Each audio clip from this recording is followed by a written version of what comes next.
ஓம் நமோ நாராயணாய. ஓம் நமோ நாராயணாய. ஓம் பூர்ணமதః பூர்ணமிதம் பூர்ணாத் பூர்ணமுதச்யதே பூர்ணஸ்ய பூர்ணமாதாய பூர்ணமேவாவசிஷ்யதே. ஓம் சாந்தி சாந்தி சாந்தி. ஓம் ஸ்ரீ கிருஷ்ணாய பரமாத்மனே நமः. நாராயணம் நமஸ்கிருத்ய நரம் சைவ நரோத்தமம் தேவீம் சரஸ்வதிம் வியாசம் ததோ ஜயமுதீரயேத். ஓம் சுக்லாம்பரதரம் விஷ்ணும் சசிவர்ணம் சதுர்புஜம் பிரசன்னவதனம் த்யாயேத் சர்வவிக்னோபசாந்தயே.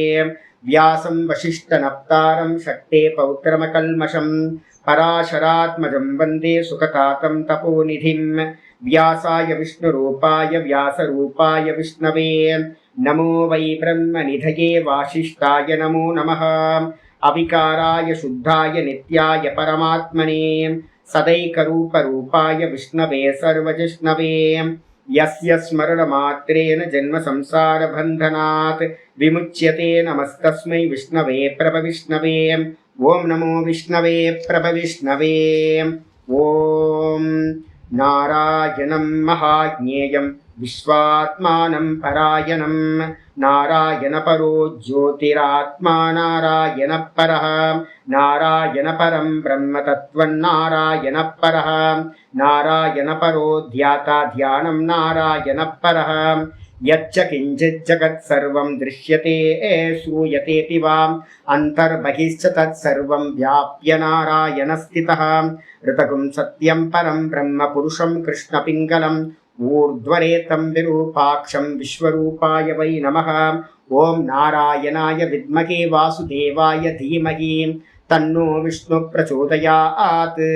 ॐ शान्ति शान्ति शान्तिः. ॐ श्रीकृष्णाय परमात्मने नमः. ॐ हरिः ॐ. நாராயண நம்ம 70லிருந்து ஒரு 75 ஸ்லோகம் வரைக்கும் இருக்கிறத படிச்சிடலாம். காமதேவ காமபாலஹ காமி காந்தः கிருதாகமஹ அனிர்தேஷ்ய வபுர்விஷ்ணுः வீரோ நந்தோ தனஞ்சயः. பிரம்மண்யோ பிரம்மகிருத் பிரம்மா பிரம்ம பிரம்ம விவர்தனः. ब्रह्मविद् ब्राह्मणो ब्रह्मी ब्रह्मज्ञो ब्राह्मणप्रियः. महाक्रमो महाकर्मा महातेजा मघोरहः महाक्रतुर्महायज्वा महायज्ञो महाहविः. स्तव्यस्तवप्रियस्तोत्रं स्तुतिस्तोतारणप्रियः. पूर्णपूरयिता पुण्यः पुण्यकीर्तिरनामयः. मनोजवस्तीर्थकरो वसुरेता वसुप्रदः. वसुप्रदो वासुदेवो वसुर्वसुमना हविः. सद्गतिः सत्कृतिः सत्ता सद्भूतिः सत्परायणः. सूरसेनो यदुश्रेष्ठः सन्निवासः सुयामुनः. நம்ம பார்த்துக்கிட்டு இருக்கிறது விஷ்ணு சஹஸ்ரநாமத்தில் சங்கர பாஷ்யம். நேற்று வரைக்கும் என்ன பண்ணியிருக்கோம்? 75 ஸ்லோகம். ஸ்லோகத்தோட ஆர்டரில் 76வது பார்க்கணும். சங்கர பாஷ்யத்தோட ஆர்டரில் 89வது ஸ்லோகம். இன்னையிலிருந்து பாடம் பார்க்க வேண்டியிருக்கு. வாசிச்சிருவோம். 76வது ஸ்லோகம். பூதா வாசோ வாசுதேவः பூதா வாசோ வாசுதேவः சர்வாசு நிலயோ நலः सर्वासु निलयो नलः. तर्पः तर्पतो तृप्तो दर्पः दर्पः दर्पदो तृप्तो दुर्धरोऽथापराजितः दुर्धरोऽथापराजितः. भूता वासो वासुदेवः सर्वासु निलयो नलः. दर्पः दर्पदो तृप्तो दुर्धरोतापराजितः. இந்த 76வது ஸ்லோகத்துல சுவாமிக்கு வந்து பார்த்தீங்கன்னா 9 நாமங்கள் சொல்லப்பட்டிருக்கு. 9 நாமங்கள். இந்த 9 நாமங்கள்ல வந்து 708வது நாமம் ஆரம்பிக்குது பூதாவாசகா. பூதாவாசகன்றதுக்கு அர்த்தம் பூத்தங்களில் வாசம் செய்கின்றவர். இது எல்லாத்தையும் வரிசையா வந்து பார்த்தீங்கன்னா 2-3 நாமங்களுக்கு வந்து பார்த்தீங்கன்னா ஒரே ஸ்லோகம் சொல்லலாம். நம்ம ஒரு முக்கியமான வாசம் சொல்றோம்ல, வாசனாத் வாசுதேவஸ்ய வாசிதம் புவனத்ரயம் சர்வபூத நிவாசோசி வாசுதேவ நமோஸ்துதேன்னு பின்னாடி பரசுத்தியில நம்ம படிக்க போறோம். அதை எல்லா இடத்துலையும் கொண்டு வரணும். அதை நல்லா மெமரைஸ் பண்ணி வச்சுக்கணும். நம்ம பூதாவாசகன்றதுக்கு அர்த்தம் எல்லா தேகங்களிலும் எல்லா ஜீவராசிகளோட ஹிருதயத்திலையும் பகவான் வாசம் பண்றார். நம்ம டெய்லி காலையில வந்து பார்த்தீங்கன்னா படிச்சுட்டு இருக்கோம்ல, 2வது ஸ்லோகம் 13வது அத்தியாயத்துல 2வது ஸ்லோகம். க்ஷேத்ரஜ்ஞம் சாபி மாம் வத்தி சர்வ க்ஷேத்ரேஷு பாரத. நான் தான் எல்லா சரீரங்களிலும் அறிபவனாக இருக்கின்றேன். ஒரு ஸ்லோகம். அதே மாதிரி வந்து பார்த்தீங்கன்னா 10வது அத்தியாயத்துல சொல்லும்போது விபூதி யோகத்துல சொல்லும்போது சொல்றார், அகமாத்மா குடாகேஷக சர்வபூதாசயஸ்திதா. எல்லா ஜீவராசிகளோட ஹிருதயத்திலையும் நான் ஆத்மாவா இருக்கேன் அப்படின்ற. அதுக்கப்புறம் திரும்ப 18வது சாப்டர் பகவத்கீதையில சொல்லும்போது சொல்றார், ஈஸ்வர சர்வபூதானாம் ஹிருதேசே அர்ஜுன திஷ்டதி. எல்லாத்தோட ஹிருதயத்திலையும் நான் அந்தர்யாமியா இருந்துட்டு நான் தான் எல்லாத்தையும் ஆட்டி வைக்கிறவனா இருக்கேன், அந்தர்யாமியா அப்படின்னு. அப்ப என்ன தெரியுது அப்படின்னு கேட்டீங்கன்னா, எல்லா ஜீவராசிகளோட ஹிருதயத்திலையும் பகவான் இருக்கிறதுனால அவருக்கு பேர் வந்து பார்த்தீங்கன்னா பூத்தங்களில் வாசம் செய்யறதுனால பூதா வாசகன்னு பேர். ஜீவராசிகளுக்கு பேர் பூத்தங்கள்னு பேர். நம்ம என்ன எடுக்கலாம் அப்படின்னா, முதல் ஐடியா வந்து பார்த்தீங்கன்னா ஜீவராசிகள்னு எடுத்துக்கணும். அதுக்கு அடுத்தது என்ன எடுக்கணும் அப்படின்னு கேட்டீங்கன்னா, வாஸ்தவத்துல பூத்தம்ன்ற சப்தம் என்ன அப்படின்னா, உண்டானது எல்லாத்துக்கும் பேர் பூத்தம்னு பேர். எதெல்லாம் உண்டாச்சோ அதெல்லாம் பூத்தம், உற்பத்தியானது எல்லாம். அப்போ இந்த உற்பத்தியானது எல்லாத்துக்கும் வந்து பார்த்தீங்கன்னா பின்னாடி யார் இருக்கா அப்படின்னா, ஒவ்வொன்றுத்துலையும் அசைகின்ற அசையாத எல்லாத்தையும் வியாபிச்சு. அதனால தான் டெய்லி நம்ம படிக்கும் போது என்ன பண்றோம், எச்சகிஞ்சு திருஷ்யத்தே சூயத்தே பிவா அந்தர் பகிஷ்ட தத் சர்வம் வியாபிய நாராயண ஸ்திதா. பகவான் வந்து நாம எதையெல்லாம் பார்க்கிறோமோ எதையெல்லாம் கேட்கிறோமோ அதெல்லாம் பூத்தங்கள்னு பேர், உண்டானவை எல்லாம். இதுல எல்லாத்துக்கும் உள்ளாரையும் பகவான் தான் இருக்கார், எல்லாத்துக்கும் வெளியிலையும் பகவான் தான் இருக்கார். அப்போ உள்ள இருக்கிறதுனால அவருக்கு என்ன பேரு, பூத்தங்களுக்கு உள்ளார வாசம் பண்றதுனால பகவானுக்கு பேரு பூதா வாசக அப்படின்னு பேர் வந்தாச்சு. அதுக்கப்புறம் வாசுதேவன் 2வது பேர் வருது. வாசுதேவன் அப்படின்னும் போது தான் நம்ம என்ன பண்றோம், வாசனாத் வாசுதேவஸ்ய வாசிதம் புவனத்ரயம். ஏன் சுவாமி அவருக்கு பேரு அப்படின்னு கேட்டினா, அவருடைய வாசனையினால என்ன பண்றார், இந்த மொத்த உலகத்தையும் பகவான் வந்து பார்த்தீங்கன்னா மறைச்சிருக்கார்.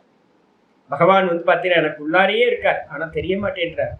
ஏன் அப்படின்னு கேட்டீங்கன்னா, அவருடைய வாசனையினால அவர் மறைக்கப்பட்டிருக்கார்.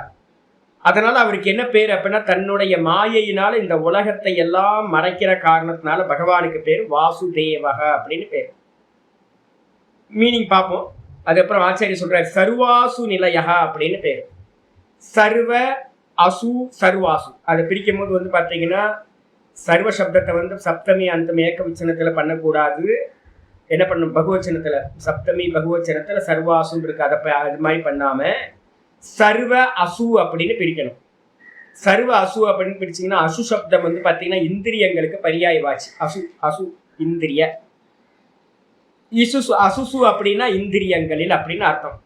சர்வாசு அப்படின்னா எல்லா இந்திரியங்களுக்கும் வந்து பார்த்தீங்கன்னா, நிலையக அப்படின்னா நிச்சயமாக லயஸ்தானமாக இருப்பவர். எல்லா இந்திரியங்களும் எங்க போய் லயமாகுது, ராத்திரியில வந்து பார்த்தீங்கன்னா ஜாகிரதத்துல இந்திரியங்கள் இருக்கு, அதே நேரத்துல சொப்பனத்திலையும் இந்திரியங்கள் இருக்கு. இந்த இந்திரியங்கள் வந்து பார்த்தீங்கன்னா மனசோடு சேர்ந்து, புத்தி மனசு எல்லாத்தோடு சேர்ந்து எங்க லயமாகுதோ அந்த லயஸ்தானத்துக்கு பேர் வந்து பார்த்தீங்க அப்படின்னா சர்வாசு நிலையகா அப்படின்னு பேர். இந்த எல்லா பிராணன்களுக்கும் எங்க போய் முடியுது அப்படின்னா, தூக்கத்துல வந்து பார்த்தீங்கன்னா யார் இருக்கா, பிராக்ஞன் அப்படின்னு ஈஸ்வரன் அப்படின்னு சொல்றோம். பிராக்ஞனும் ஈஸ்வரனும் வேற வேற இல்லை, அங்க பேதம்லாம் இல்லை. அப்ப அங்க இருக்கிறது யாருன்னா ஈஸ்வரன் மட்டும்தான் இருக்கார். அப்ப அந்த தூக்கத்துல இந்த இந்திரியங்கள் எல்லாம் போய் லயமாகிறதுனால அந்த தூக்கத்துல இருக்கிற ஈஸ்வரனுக்கு என்ன பேர் அப்படின்னா சர்வாசு நிலையா அப்படின்னு பேர். ஆயிடுச்சா? இதே கோவிந்தக அப்படின்னு நம்ம சொல்றோமே, காலையில வந்து பார்த்தீங்கன்னா புரட்டாசி மாசமாச்சா கோயிலுக்கு போனாவே எல்லாம் ஆரத்தி காட்டும் போது கோவிந்தா கோவிந்தா கோவிந்தா அப்படின்னு நம்ம என்ன சொல்றோம், கோவிந்தா கோவிந்தான்னு. ஏற்கனவே கோவிந்த சப்தத்துக்கு நம்ம பார்த்துருக்கோம். கோ அப்படின்னா இந்திரியங்கள், பசுக்கள், ஜீவர்கள், எதை வேணா எடுத்துக்கலாம். இந்த இந்திரியங்கள் எல்லாம் விந்ததி, எல்லா தூக்கத்திலையும் வந்து பார்த்தீங்கன்னா இந்த பகவானை போய் அடைகின்றன. அதனால கோவிந்தன்னு பேரு. தூக்கத்துல இருக்கிற அந்த ஈஸ்வரனுக்கு பேரு லயஸ்தானம் அப்படின்னு அர்த்தம். இந்த இந்திரியங்களுக்கெல்லாம் லயஸ்தானம், ஜீவர்களுக்கெல்லாம் லயஸ்தானம், பசுக்கள் எல்லாம் வந்து பார்த்தீங்கன்னா லயமாகிற இடம்னா ஜீவர்கள் எல்லாம் லயமாகிற இடம் கோவிந்தா. அந்த கோவிந்த சப்தத்துக்கு என்ன அர்த்தமோ அதே அர்த்தம் தான் இங்க வந்து பார்த்தீங்கன்னா சர்வாசு நிலையா அப்படின்ற அர்த்தத்தை எடுக்கணும். இத சுவாமி நான் வந்து இந்திரியம் எடுக்கல சுவாமி, நான் சர்வம்னு எடுத்துக்கிறேன் அப்படின்னு கேட்டீங்கன்னா, சர்வாசு நிலையாக அப்படின்னு பிரிச்சிங்க அப்படின்னா, சர்வாசு அப்படின்னு எடுத்தா இந்த உலகத்துல இருக்கிற எல்லாத்துக்கும் வந்து பாத்தீங்கன்னா எல்லாத்துலயும் பகவான் தான் லயமாகிறார். எல்லாத்துலயும் வந்து பாத்தீங்கன்னா பகவான் வந்து பாத்தீங்கன்னா லயிச்சு போயிருக்கார். அதனால அவருக்கு பேரு சர்வாசு நிலையாக அப்படின்னு பேரு. ரெண்டு அர்த்தமும் எடுத்துக்கலாம். இதுக்கப்புறம் வந்து அனலக. அனலகன்றதுக்கு அர்த்தம் அக்னிக்கு இன்னொரு பேர் வந்து பாத்தீங்கன்னா அனலக. உங்களுடைய இதுல வந்து தப்பா எழுதியிருக்கு, அடிச்சிருங்க. பிராணவாயு வடிவானவர்னு போட்டிருக்கு பார்த்தீங்களா, அக்னி வடிவானவர் அப்படின்னு எழுதிங்க. ஆனா அனிலகன்றது தான் வந்து பார்த்தீங்க அப்படின்னா வாயுக்கு பேரு. அனலகன்றது வந்து அது அனலகன்றது அக்னிக்கு பேர். அனலனா அக்னி, அனில அப்படின்னா வாயு. அங்க தப்பா உங்களுக்கு டிரான்ஸ்லேஷன் எழுதியிருக்கு. அனலக அப்படின்றதுக்கு அர்த்தம் அக்னி வடிவானவர் அப்படின்னு எழுதிக்கணும். ஏன் சுவாமி அக்னி வடிவானவர் எப்படி சுவாமி அப்படின்னு கேட்டீங்கன்னா, பகவான் வந்து பாத்தீங்கன்னா என்னவா இருக்கார் அப்படின்னு கேட்கும்போது, ஆகாசத்துல வந்து பாத்தீங்கன்னா சொர்க்கத்துல சூரியனாக இருக்கின்றார். சொர்க்கத்துல சூரியனாக இருக்கின்றார். அவரே ஆகாசத்துக்கு வரும்போது டைல்யூஷன் ஃபார்ம்ல வாயு ரூபத்தை எடுத்துக்கிறார். வாயுவா அந்தரிக்ஷத்துல சுத்தி திரிகிறார். அவரே தன்னோட டைல்யூஷன் ஃபார்ம்ல இந்த ஜெகத்துக்கு வரும்போது, இந்த பூமிக்கு வரும்போது அவர்தான் அக்னியாக வந்து பாத்தீங்கன்னா இருக்கின்றார். அப்ப அவருக்கு ஃபார்ம் என்ன அப்படின்னா, சூரியனா இருக்கும் போது பிரகாசம், அது டைல்யூஷன் ஆகும்போது வாயு, அந்த வாயு வந்து பாத்தீங்கன்னா டைல்யூஷன் ஆகும்போது அக்னி. அதனால்தான் அக்னிர் தேவோ த்விஜாதீனாம். இந்த லோக்கத்துல இருக்கக்கூடிய த்விஜர்களுக்கெல்லாம், பிராமண கஷத்திரிய வைசியர்களுக்கெல்லாம் அக்னிதான் தேவதா. அப்ப அதனால வந்து பாத்தீங்கன்னா அக்னி வடிவாக சுவாமி இருக்கார் அப்படின்னு நம்ம வந்து சொல்றோம். அதுக்கப்புறம் தர்பகா அப்படின்னா என்ன அர்த்தம், தர்ப அப்படின்னா என்ன அர்த்தம்னு கேட்டீங்கன்னா அகங்காரம், கர்வம். அதை வந்து பாத்தீங்கன்னா நாசம் செய்யறவர். ஹ ஹந்தி ஹ, நாசம் செய்யறதுனால வந்து பாத்தீங்கன்னா தர்பகா அப்படின்னு பேர் பகவானுக்கு. நம்மளுடைய அகங்காரத்தெல்லாம் நாசம் பண்ற. நான் சொன்னேன்ல, என்ன நம்ம என்ன பண்ணணும், ஒரு மண்ணாங்கட்டி இல்லை, நம்மளுக்கு ஒண்ணுமே இல்லைங்க. என்ன ஒரு மோசமான நிலைமை தெரியுங்களா, நம்ம பொய்யா நினைச்சுக்கிட்டு இருக்கோம். நமக்கு ஒண்ணுமே இல்லை. அதை இப்ப சாஸ்திரம் படிக்கதான் தெரியுது, இதுக்கு எதுவுமே நம்மளோடது இல்லை. ஆனா நமக்கு இருக்கிற அகங்காரம் பாத்தீங்கன்னா எவ்வளவு அகங்காரம் இல்லை. டெம்பரவரியா ஓனர்ஷிப் கொடுத்து வச்சிருக்கு பரதேசம். நமக்கு வந்து பாத்தீங்கன்னா ஒண்ணும் இல்லை, அடுத்தடுத்த சரீரம் அலைஞ்சுக்கிட்டே இருக்கும், எங்க போகணும்னு தெரியாது. இந்த நாடோடிகளா வந்து பாத்தீங்கன்னா ஊர் ஊரா சுத்திக்கிட்டு இருப்பாங்க. ஒரு கூட்டம் பாத்தீங்கன்னா இதெல்லாத்தையும் தூக்கி மூட்டை கட்டி ஒரு ஊரோட, அதுவும் ஊருக்குள்ளார வந்து வாசம் பண்ண மாட்டாங்க, ஊருக்கு வெளியில தான் வாசம் பண்ணுவாங்க. திருவண்ணாமலையில வந்து பாத்தீங்கன்னா அவுட்டர்ல வந்து பாத்தீங்கன்னா ஒரு குரூப் இருக்கு. பாவம், நீங்களும் நானும் யாரு அப்படின்னு கேட்டீங்கன்னா அதே மாதிரி நாடோடி தான். நமக்கு போக்கடம் இல்லை, நம்மளுக்குன்னு சொந்த வீடு இல்லை, ஒன்றும் இல்லை, எல்லாம் வேற ஒருத்தவங்களோடது, சாமியோடது. இதுல வந்து பாத்தீங்கன்னா இதுல வந்து நம்ம அபிமானம் பண்ணிட்டு என்ன பண்ணிட்டு இருக்கோம், நம்மளோடதுன்னு இருக்கும். ஒரு சின்ன முடி கூட நம்மளோடது இல்லை, ஒரு சின்ன மசுறு கூட வந்து நம்மளோடது இல்லை. அப்படின்னும் போது வந்து பாத்தீங்கன்னா அகங்காரம், வெறும் அகங்காரம். இதை எல்லாத்தையும் யார் நாசம் பண்றாரு தெரியுங்களா உங்களுக்கு? இப்ப இந்த இந்த இது விஷ்ணு சகஸ்ரநாமம் படிக்கதான் தெரியுது நம்மளோடது ஒண்ணு இல்லை, பின்னாடி வரப்போகுது. அவர் தான் புத்தியா இருக்கார், அவர் தான் மனசா இருக்காரு, அவர் தான் இந்திரியங்களா இருக்கார். ஐயோ, அப்ப என்னோடது இல்லையா இந்திரியம்னா, என்னோடது இல்லையா மனசு, என்னோடது புத்தி இல்லையா?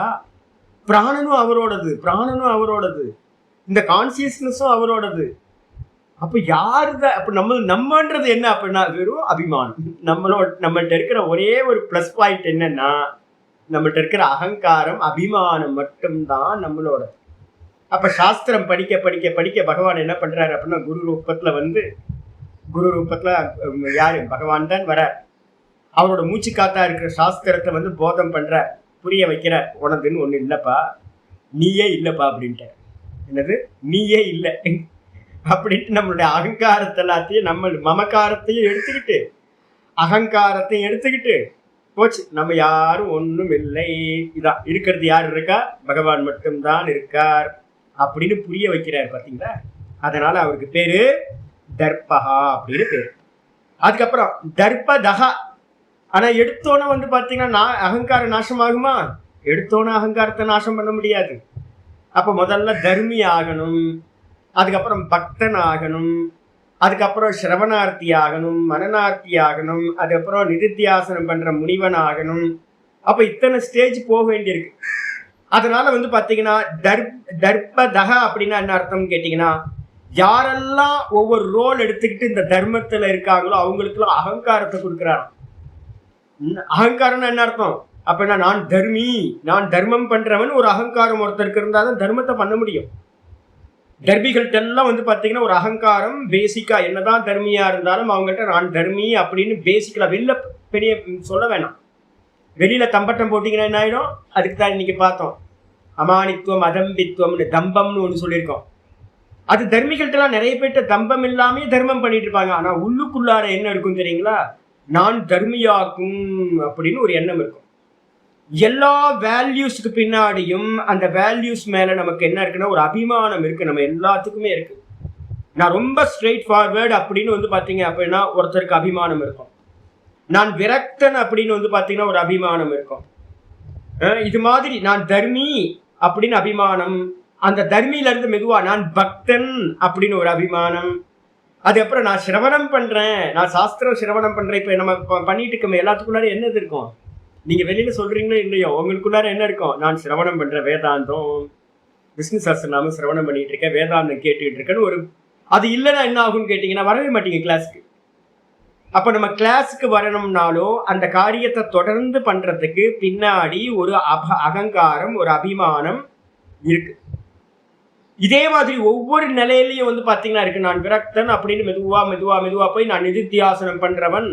ஏன்னா அந்த அபிமானம் வந்தாதான் நீங்க அந்த கர்மத்துல நல்லா டீப்பா போக முடியும். அப்ப இந்த விஷயத்துல இருக்கிற அபிமானத்தை எல்லாத்தையும் யார் சுவாமி கொடுக்குறா அப்படின்னா பகவான் தான் கொடுக்குறார்.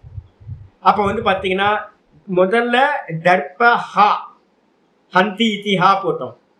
அப்புறம் ததாதி இதி தஹா போட்டு வந்து பாத்தீங்கன்னா தர்ப தஹ அப்படின்னு போட்டீங்கன்னா தர்ப்பங்களை கொடுப்பவர், அகங்காரத்தை கொடுப்பவர் அடிச்சா. அப்ப நல்ல அகங்காரம், நல்ல அகங்காரத்தை, கெட்ட அகங்காரத்துல இருந்து நல்ல விஷயங்கள்ல அகங்காரத்தை எடுத்து நல்ல விஷயத்திலேயே பிரவருத்தி பண்ணி பண்ணி பண்ணி ஒரு டைம்ல என்ன ஆயிடும்? அந்த அகங்காரமும் இல்லாமல் போய்விடும். ஆயிடுச்சு. இதுக்கப்புறம் திருப்தகா. இந்த அகங்காரம் போயிட்டா வந்து பார்த்தீங்கன்னா என்ன ஆகும் சுவாமி? அகங்காரம் இல்லாம போச்சுன்னா என்ன ஆகும்? நான் அப்படின்ற அகங்காரம் இல்லாம போச்சு. இல்லாம போச்சுன்னா என்ன ஆகும்? திருப்தகா யஸ்வாத்மரதிரேவ ஸ்யாத் ஆத்ம திருப்தஸ்ச மானவஹ ஆத்மனி ஏவ ச சந்துஷ்டஹ தஸ்ய காரியம் ந வித்யதே. 3:17 நினைக்கிறேன் பகவத்கீதையில சொல்லப்பட்டிருக்கு. நான் ஜீவன் அப்படின்ற அபிமானம் ஒருத்தருக்கு போயிடுச்சு அப்படின்னா ஆத்ம திருப்தின்றது வந்து பாத்தீங்கன்னா அந்த நிலையில தான் ஆத்ம திருப்தியானது ஒருத்தருக்கு உண்டாகுது. அப்ப திருப்தகன்றதுக்கு அர்த்தம் வந்து பாத்தீங்கன்னா தன்னுடைய ஆத்மானந்தத்தில் வந்து பாத்தீங்கன்னா மகிழ்ந்திருப்பவர், திருப்தி அடைபவர் பகவான் ஆயிடுச்சு. அப்புறம் துர்தரக. ஒவ்வொரு ஒவ்வொரு ஸ்லோகத்திலையும் ஒவ்வொரு நாமம் இருக்கா. இப்போ வந்து போன இதுல வந்து சத்தா சத்பூத்தின்னு ரெண்டுத்துக்கு வந்து பாத்தீங்கன்னா நம்ம வியாக்கியானம் பண்ணோம் சத்தாக்கு. அதே மாதிரி இந்த ஸ்லோகத்துல முக்கியமானது என்ன அப்படின்னு கேட்டீங்கன்னா துர்தரஹா. துர்தர அத்தன்றது வந்து பாத்தீங்கன்னா அந்த ஸ்லோகத்துல பாதபூரணம் அத்தவை எடுத்துருங்க. அந்த பதார்த்தத்துல இருக்கிறது அத்தவை எடுத்துருங்க, பிறகுன்னு அர்த்தம். அதுக்கு அர்த்தம் இல்லை. துர்தரகன்றதுக்கு அர்த்தம் என்ன அப்படின்னு கேட்டீங்கன்னா யோகிகளால் வந்து பாத்தீங்க அப்படின்னா துக்கேன தாரணம் பண்றது. யாரெல்லாம் இந்த யோகத்துல ஈடுபட ஆரம்பிக்கிறீங்களோ, சாமி ஒரு நிமிஷம் கூட அவரோட ரூபம் மனசுக்குள்ளாரையே வரமாட்டேங்குது சாமி. நீங்க சொல்றீங்க மேல இருந்து கீழே வரைக்கும் வந்து பாத்தீங்கன்னா சுவாமியை வந்து பாத்தீங்கன்னா விஸ்வரூபத்தை என்ன பண்ணணும், மேல இருந்து கீழே வரைக்கும் ஸ்கேன் பண்ணுங்க. அதுக்கப்புறம் வந்து கண்ண மூடி பாருங்க, அந்த ரூபம் வந்து பார்த்தீங்கன்னா உள்ள தெரியுதா அப்படின்னு. நானும் பண்ணிக்கிட்டே இருக்கணும் சாமி, தெரியவே மாட்டேங்குது சாமி அப்படின்றோம். அப்ப என்ன அர்த்தம்னு கேட்டீங்கன்னா, வெளியில பார்க்குற ரூபம் தெரியுது, கண்ண மூடி வந்து பார்த்தீங்கன்னா அந்த ரூபத்தை பார்த்தா வேற வேற ஏதோ வருது ஒழிய சுவாமியோட ரூபம் வரமாட்டேங்குது. அப்போ ஒரு யோகியா இருக்கிறவன் வந்து பார்த்தீங்கன்னா அப்படியே காப்பி பண்ணணும்னா, இப்ப நான் உங்கள்கிட்ட பேசிட்டு இருக்கும்போது என்னோட கிருஷ்ணர் வந்து பார்த்தீங்கன்னா எனக்கு தெரியறார், ஸ்பஷ்டமா தெரியறார். ஆனா எவ்வளவு டைம் கொடுத்தது சாமி அப்படின்னா, ஒரு ஸ்தூல ரூபத்துக்கே 20 வருஷம் டைம் கொடுக்க வேண்டியிருக்கு. கண்ணு மூடினா வந்து பார்த்தீங்கன்னா உங்க இஷ்ட தேவதா ரூபம் உங்களுக்கு முன்னாடி மனசுக்குள்ளார தாரணம் பண்ணி உங்களுக்கு வரணும். ரூபமே இல்லைன்னா கூட எங்க வேணாலும் வந்து பார்த்தீங்கன்னா சுவாமியை நினைச்ச மாத்திரத்துல என்னோட சுவாமி மனசுக்குள்ளார வரணும்னா அதுக்கு எவ்வளோ கஷ்டப்பட வேண்டியது. நிறைய சமயம் கொடுத்து கொடுத்து கொடுத்து அதை ஒத்து ஒத்து ஒத்து பார்த்து மனசார அதை உள்வாங்கி பிரியத்தோட பார்க்கணும். பிரியத்தோட பார்த்து பார்த்து பார்த்து அதை உள்வாங்கி வந்து பார்த்தீங்கன்னா மனசுல பதிய வைக்கணும். அது பண்றதுக்கு வந்து பார்த்தீங்கன்னா சமயம் நிறைய எடுக்குது. வெளியில இருக்கிறது எல்லாத்தையும் தியாகம் பண்ணிட்டு உள்ள வந்து சுவாமியை வந்து எஸ்டாப்ளிஷ் பண்ண வேண்டியிருக்கு. மற்ற விஷயங்களுக்கெல்லாம் இம்பார்ட்டன்ஸ் கொடுக்காம போக வேண்டியிருக்கு.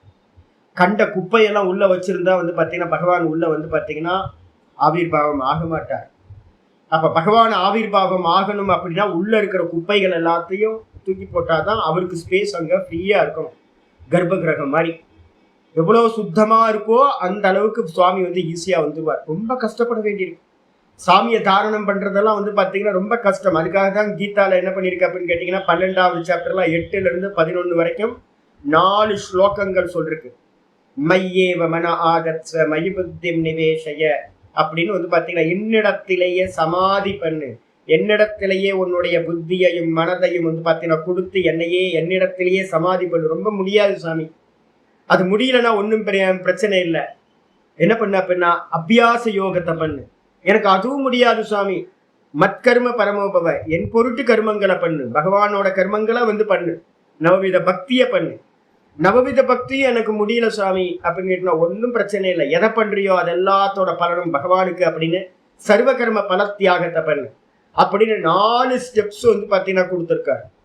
இந்த முதல் ஸ்டெப்பே வந்து பார்த்தீங்கன்னா கர்ம பல தியாகம், சர்வ கர்மங்களோட பலனையும் ஈஸ்வரனுக்கு அர்ப்பணம் பண்றது. அதுக்கப்புறம் மெதுவா மெதுவா மெதுவா வந்து பார்த்தீங்கன்னா மத்கர்ம பரமோபவன் பகவான் பொருட்டு கர்மங்களை பண்றது. அதுல இருந்து அடுத்த ஸ்டெப் வந்து பாத்தீங்க அப்படின்னா கண்ணமூடி உட்கார்ற சாமர்த்தியம் அப்பதான் வரும். கண்ணமூடி உட்கார்ந்து அபியாசத்தை பண்றது, பகவான் அப்படியே காப்பி பண்ணி விஸ்வரூபத்தை உள்ளுக்குள்ளார பகவான மேல இருந்து கீழே வரைக்கும் நல்லா பார்க்கறது. அதுக்கப்புறம் பாதார விந்தத்திலேயே மனசை வைக்கிறது, அப்புறம் முகமண்டலத்திலேயே சுவாமியை நினைக்கிறது, அப்புறம் வெறும் கண்களை மட்டுமே நிற்கிறது. அப்ப இதெல்லாம் வந்து பாத்தீங்கன்னா ஸ்டெப் ஸ்டெப்பா நிறைய டைம் எடுக்கும். அப்ப வந்து ரொம்ப கஷ்டம். அதுக்கப்புறம் தான் சமாதி, தாரண தியான சமாதி, அதுக்கப்புறம் தான் நடக்கும். அப்ப அந்த தாரணையும் சமாதியும் வந்து பாத்தீங்கன்னா ரொம்ப கஷ்டம். யோகிகளால் கஷ்டப்பட்டு பகவான தாரணம் ஹிருதயத்துல பண்றதுனால பகவானுக்கு பேரு துர்தரஹா அப்படின்னு பேரு. அதுக்கப்புறம் அபராஜிதா. அபராஜிதகனா என்ன சாமி அப்படின்னா ந பராஜிதா, எவராலும் ஜெயிக்கப்படாதவர். யாருனாலையும் அவர் வந்து பாத்தீங்கன்னா அவரை ஜெயிக்கவே முடியாதவரா பகவான் இருந்திருக்கார். அநேக அவதாரங்கள் எடுத்தார், ஒருத்தர்ட்டையும் பகவான் வந்து பாத்தீங்கன்னா தோத்து போனதே இல்லை. அதனால அவருக்கு பேர் அபராஜிதக அப்படின்னு பேர். பாஷித்துக்கு வந்து ஓனா சொன்னான். பூதாவாசகன் என்ன அர்த்தம்? பூதாவாசக, எல்லா பிராணிகளுடைய ஹிருதயத்தையும் வசிப்பிடமாக கொண்டவர். பகவான் சொல்றார் பூத்தாடி அத்திர அபிமுக்கியேன வசந்தி இதி பூதாவாசகா. பூத்தங்கள் எல்லாத்திலையும் எத்திர அபிமுக்கியேன, அபிமுக்கியம்ன்றதுக்கு அர்த்தம் வந்து முக்கியம் இல்லை, முக்கியமா பிரதானமா அப்படின்ற அர்த்தம் இல்லை. அங்க நான் தமிழ்ல எழுதிக்கும் போது தப்பா எழுதியிருக்கேன். அபிமுகம் அப்படின்னா உள்ளன்னு அர்த்தம். எல்லா ஜீவராசிகளுடைய உள்ளையும் வந்து பாத்தீங்கன்னா வசந்தி இதி அபிமுக்கிய அப்படின்றதுக்கு அர்த்தம் உங்க தமிழ் வியாக்கியானத்துல நான் தப்பா எழுதியிருக்கேன் பாருங்க. பகவானிடத்தில் முக்கியமாக உண்டான அனைத்து பூத்தங்களும் ஜீவராசிகளும் வாசம் செய்கின்றன என்பதால் பகவான் பூத்த வாசகன் இருக்கு. பூத்தானி, பூத்தங்கள் எல்லாம் அபிமுக்கியேன அப்படின்னா பகவானுக்கு உள்ளார வாசம் பண்ணுகின்றது. ஸ்கிரீனுக்குள்ளதான் எல்லா காட்சிகளும் இருக்கு, ஸ்கிரீனுக்குள்ளதான் எல்லா காட்சிகளும் இருக்கு. அதனால பூத்தாவாசக அப்படின்னு வந்து பாத்தீங்கன்னா பேர். இதே வந்து பாத்தீங்கன்னா மாத்தி போட்டீங்கன்னா என்ன பண்ணலாம், எல்லா பூத்தங்கள்லையும் பகவான் வாசம் பண்றதுனாலையும் பூத்தாவாசக ரெண்டு மீனிங்கே எடுக்கணும். எல்லா ஜீவராசிகளுக்கு உள்ளாரையும் ஹிருதயத்துல இருக்கிறதுக்கு பேர் அபிமுக்கியேன அப்படின்னு பேரு. எல்லா ஜீவராசிகளுக்கும் உள்ளாரையும் பகவான் வாசம் பண்றார், ஒரு அர்த்தம். ரெண்டாவது அர்த்தம் வந்து பாத்தீங்கன்னா எல்லா ஜீவராசிகளும் பகவான் இடத்தில் வாசம் செய்கின்றன. இந்த ரெண்டு அர்த்தத்தினாலையும் பகவானுக்கு பேரு பூத்தாவாசக அப்படின்னு பேர். இது சொல்றார் ஆச்சாரியர் ஹரிவம்சத்துல இருந்து கொட்டேஷன் கொடுக்கிறார். வசந்தி துவயி பூத்தானி. வசந்தி துவயி அப்படின்னா உன்னிடத்தில், பகவான் ஆகிய உன்னிடத்தில் இந்த பூத்த ராசிகள், இந்த மொத்த பிரபஞ்சமும் வந்து பாத்தீங்கன்னா வாசம் பண்ணுகின்றன. அதனால பூத்தாவாசக ததோ பவான், அந்த காரணத்தினால நீங்கள், பவான்னா நீங்கள், பூத்தாவாசக அப்படின்னு அழைக்கப்படுகின்றீர்கள். அப்ப இந்த மொத்த பிரபஞ்சம் எங்க இருக்கு? பகவான்கிட்ட இருக்கு. நீங்களும் நானும் எங்க இருக்கோம்? பகவான்கிட்ட தான் இருக்கோம். நம்ம எல்லாம் காட்சிகள், பகவான் வந்து பாத்தீங்கன்னா ஸ்கிரீன். இந்த காட்சிகள் எல்லாம் சுவாமின்ற ஸ்கிரீனுக்கு மேல கல்பித்தமா இருக்கு. சொப்பனம் எங்க இருக்கு? சொப்பன திரஷ்டாக்கு மேல. சொப்பன திரஷ்டாக்கு மேலதான் சொப்பன காட்சிகள் எல்லாம் இருக்கிறது. அதே மாதிரி ஒரே ஒரு பரமாத்மா நான் அப்படின்னு அவரு என்ன பண்றார்? க்ஷேத்திரஜனா, அவர் தான் பிரகாசிக்கின்றார். கீதா 2ல என்ன சொன்னார் அப்படின்னா, எல்லா ஜீவராசிகளிலும் நான் வாசம் பண்றேன் அப்படின்னாரு. இங்க என்ன சொல்லிருக்கு? எல்லா ஜீவராசிகளும் பகவான் இடத்துல வாசம் பண்ணுதுன்னு சொல்லுது. ரெண்டு மீனிங்லையும் வந்து பாத்தீங்கன்னா பூத்தாவாசக அப்படின்னு அர்த்தம் எடுக்க முடியும் சொல்லியாச்சு. இதுக்கப்புறம் ஆச்சாரியர் சொல்றாரு வாசுதேவகனா என்ன சுவாமி அர்த்தம்? வாசுதேவக அப்படின்னா ஆச்சாரியர் சொல்றாரு, வாசுதேவன்னா என்ன அர்த்தம்? வசுதேவரோட புத்திரனுக்கு பேரு வாசுதேவன். சிம்பிளா மீனிங் எடுத்தா அதுதான் ஏற்கனவே சொல்லியாச்சு. அதுக்கப்புறம் இங்க என்ன எடுக்கணும் சுவாமி அப்படின்னு கேட்டீங்கன்னா, பாஷிகார் சொல்றாரு ஜகத் ஆச்சாதயதி மாயையா இதி வாசு. இந்த மொத்த ஜெகத்தையும் வந்து பாத்தீங்கன்னா வச அப்படின்னு ஒரு ரூட், வச ஆச்சாதனே. வசன்ற ரூட்ல இருந்து என்ன அர்த்தம் அப்படின்னு கேட்டீங்கன்னா மூடுறதுன்னு அர்த்தம், டு கவர். அப்ப வசுன்ற தாத்துல இருந்து வாச அப்படின்னு சப்தம் வந்துருச்சு. அந்த வாசன்றதுக்கு அர்த்தம் அதான் இங்க சொல்றாரு, ஜெகத் ஆச்சாதயதி. இந்த மொத்த ஜெகத்தையும் வந்து பாத்தீங்கன்னா மாயையா ஆச்சாதயதி, தன்னுடைய மாயையினால என்ன பண்றாருன்னா மூடி மறைக்கிறார். அதனால வாசுகு அப்படின்னு பேர். வாசுன்னு என்ன அர்த்தம்? மூடி மறைப்பவர், மாயையினால் மூடி மறைப்பவர். சாயேவ தேவக, அவர் யாருப்பா அப்படின்னு கேட்டீங்கன்னா தேவனா இருக்கார், பிரகாசிக்கின்றார். பிரகாசிக்கின்றவர் தேவன். சுவாமி எப்படி இருக்கார்? பிரகாச ரூபமா இருக்கார், சைத்தன்யமா இருக்கார். அவர் அந்த பிரகாச ரூபமா தேவனா இருக்கிறதுனால வாசுவாவும் இருக்கார், மறைக்கிறவராகவும், தேவனா பிரகாசிக்கிறவரா இருக்கார். அதனால வாசு தேவகான்னு பகவானுக்கு பேர். அது மட்டும் இல்ல, சாதயாமி ஜெகத் விஸ்வம் பூத்யா சூரிய இவாம் சுபிஹி. மகாபாரதத்துல பகவானோட வச்சனமே இருக்கு, சாதயாமி ஜெகத் விஸ்வம். நான் என்ன பண்றேன் அப்படின்னு கேட்டீங்கன்னா, சாதயாமின்னா என்ன சொன்னது? ஆச்சாதனம், டு மூடுறது, கவர் பண்றது. அந்த மீனிங்க அப்படியே சொல்றாரு. சாதயாமின்னு என்ன அர்த்தம்? நான் எல்லாத்தையும் மூடி மறைக்கின்றேன். எதை? இந்த மொத்த விஸ்வத்தையும். எதை வச்சு அப்படின்னு கேட்டீங்கன்னா, பூத்தியா சூரிய இவா அம்சுபிகி. பூத்தியா அப்படின்னா என்னுடைய ஐஸ்வர்யம் இருக்கு. பூத்தினா ஐஸ்வர்யம். என்னுடைய பூத்தியினால, ஐஸ்வர்யத்தினால. என்ன சுவாமியோட ஐஸ்வர்யம் அப்படின்னா லக்ஷ்மி தான், வேற என்ன? அம்மா இருக்காங்கன்னு கூட, அம்மா தான் ஐஸ்வர்யம். இங்க இருக்கக்கூடிய நாம ரூபங்கள் எல்லாம் வந்து பாத்தீங்கன்னா மாயையோட அம்சம். இந்த மாயையோட அம்சமா இருக்கிற இத மொத்த ஜெகத்தையும் வச்சுக்கிட்டு நம்ம எல்லாம் மயங்கி போயிருக்கோம் இந்த நாம ரூபத்துல. உள்ள இருக்கிற பகவான தெரியவே மாட்டேங்குது. யாரு பண்றா இத? பகவானே சொல்றாரு, நான் தான் பண்றேன். மெஜிஷியன் வந்து பாத்தீங்கன்னா மாயையினால மெஜிஷியனை விட்டுறோம், மேஜிக்கை பார்த்துக்கிட்டு இருக்கோம். வரும்போது மெஜிஷியன் மட்டும் வந்தாரு. அதுக்கப்புறம் வந்து பாத்தீங்கன்னா அவர் மேஜிக் காட்ட காட்ட காட்ட காட்ட நம்ம என்ன பண்றோம்? அந்த மெஜிஷியனை மறந்துடுறோம். அவர் காட்டுற மாயையில மயங்கி போயிருக்கோம் அந்த ஷோல. அதே மாதிரி இப்போ ஒரு பெரிய ஷோ போயிட்டு இருக்கு, அவஸ்தாத்திரயம் போயிட்டு இருக்கு. நம்ம என்ன பண்றோம்? அவஸ்தாத்திரயத்துக்கு பின்னாடி ஒருத்தன், துரிய பதத்துல ஒருத்தன் இருக்கானே, அவனை மறந்துட்டோம். மறந்துட்டு வந்து பாத்தீங்கன்னா சின்ன குழந்தைங்க மாதிரி இந்த கில்கிலிப்பெல்லாம் காட்டி இந்த திருவிழாலெல்லாம் வந்து பார்த்தீங்கன்னா விளையாண்டுட்டு இருந்தால் நம்ம எல்லாம் சின்ன குழந்தைங்க மாதிரி பார்த்து ஒவ்வொன்றா பார்த்துக்கிட்டே போகிறது. நான் இப்போ கூட வந்து பார்த்தீங்கன்னா நான் அது மாதிரி தாங்க இருக்கேன். இப்போ கூட எங்கேயாவது திருவிழாலாம் போகுது, எங்கேயாவது திருவண்ணாமலை நடக்கும். இந்த பஞ்சு மிட்டாயி, அதுக்கப்புறம் வந்து பார்த்தீங்கன்னா கையில் கட்டுற வாட்சு, அப்புறம் சின்ன குழந்தைங்களாம் விளையாடுற கிளிகிழிப்பை, இதெல்லாம் இருக்குல்ல வண்டி, சின்ன சின்ன வண்டி, இதெல்லாம் பார்க்க நமக்கு பரவசமாக இருக்குது இப்போ இந்த வயசாகி கூட. அப்போ என்ன அர்த்தம் அப்படின்னு கேட்டிங்கன்னா, நம்ம இந்த ஜெகத்துன்ற திருவிழாவில் காண போயிட்டோம். மாயாவி கட்டின இந்த திருவிழாவில் காண போயிட்டோம். ஒரிஜினல் பகவானை வந்து பார்த்தீங்கன்னா மறந்துட்டோம். யார் பண்ணது இதை? சாதயாமி ஜெகத் விஸ்வம் பூத்தியா சூரிய இவ அம்சுபிகி. சூரியன் வந்து பார்த்தீங்கன்னா அவனுடைய கதிர்களால் மூடி மறைக்கப்பட்டிருக்கான். அவனை பார்க்க முடியறதில்ல. நம்ம அவனுடைய கதிர்கள் ரொம்ப பிரகாசமா இருக்கிறதுனால சூரியனை உத்து பார்க்க முடியல. எப்ப பார்க்க முடியும்? ரிஷிகேஷ் ஹரித்வார் போனீங்கன்னா பார்க்கலாம்.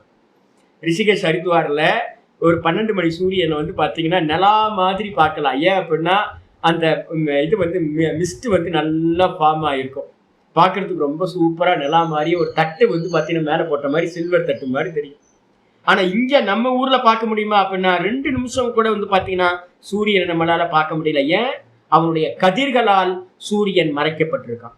அதே மாதிரி பகவானுடைய பூத்தின்னு சொல்லக்கூடிய ஐஸ்வர்யங்கள் நாமரூப குணங்களால் பகவான் தன்னையே தான் மறைத்து கொண்டார் அப்படின்னு இருக்கு.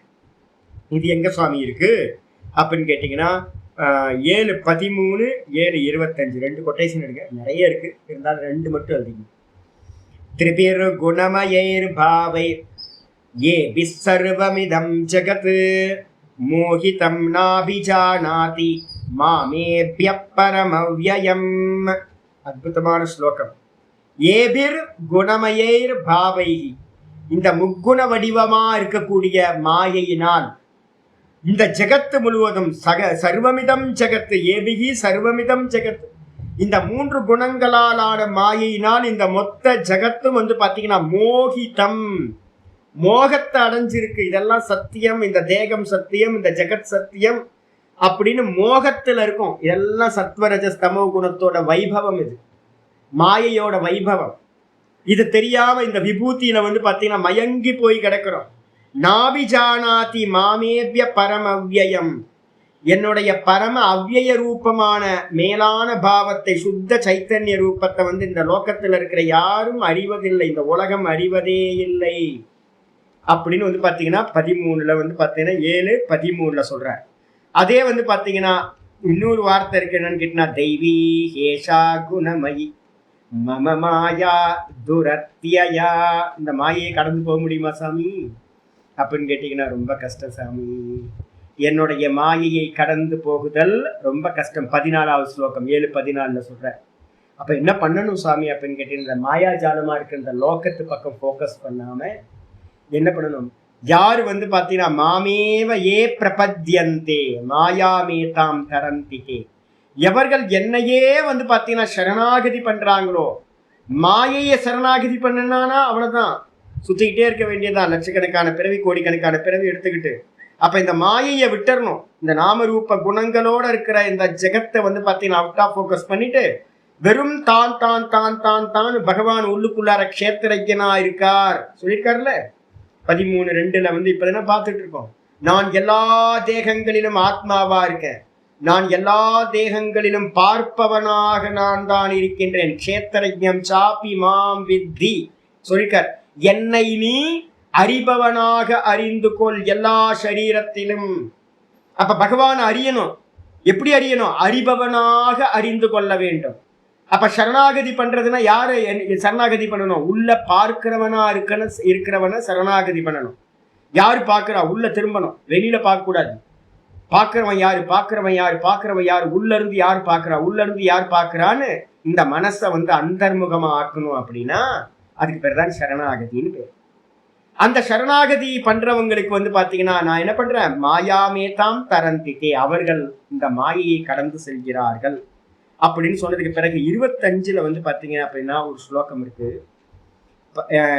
7வது அத்தியாயம் 25வது ஸ்லோகத்தை திரும்ப நாகம் பிரகாஷ சர்வஸ்ய யோகமாயா சமாவிருதः மூடோயம் நாபிஜானாதி லோகோயம் மாமஜம மாம் அஜம் அவ்யயம் மாம் அஜம் அவ்யயம் லோகோ மாம் அஜம் அவ்யயம்.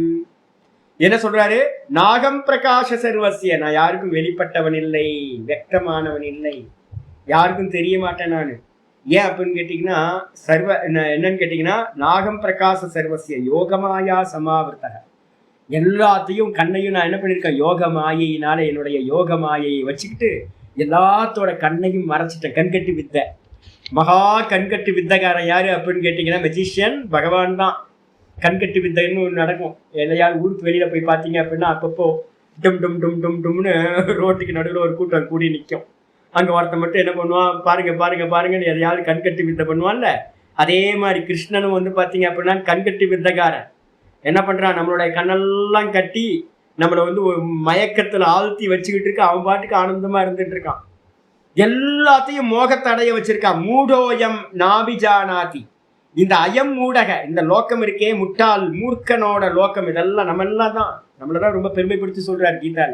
மூடோயம்ன்றார், முட்டாளே, இந்த முட்டாள் லோக்கம் வந்து பார்த்தீங்கன்னா நாபிஜானாதி, ஒன்றும் அறிவதில்லை. ஏன் அப்படின்னா இந்த லோக்கம் எப்படிப்பட்டதா இருக்குன்னு அறியறதே இல்லை. மாம் அஜம் அவ்யயம், நான் எப்படிப்பட்டவன், நான் பிறப்பில்லாதவன், வெளிப்படாதவன்.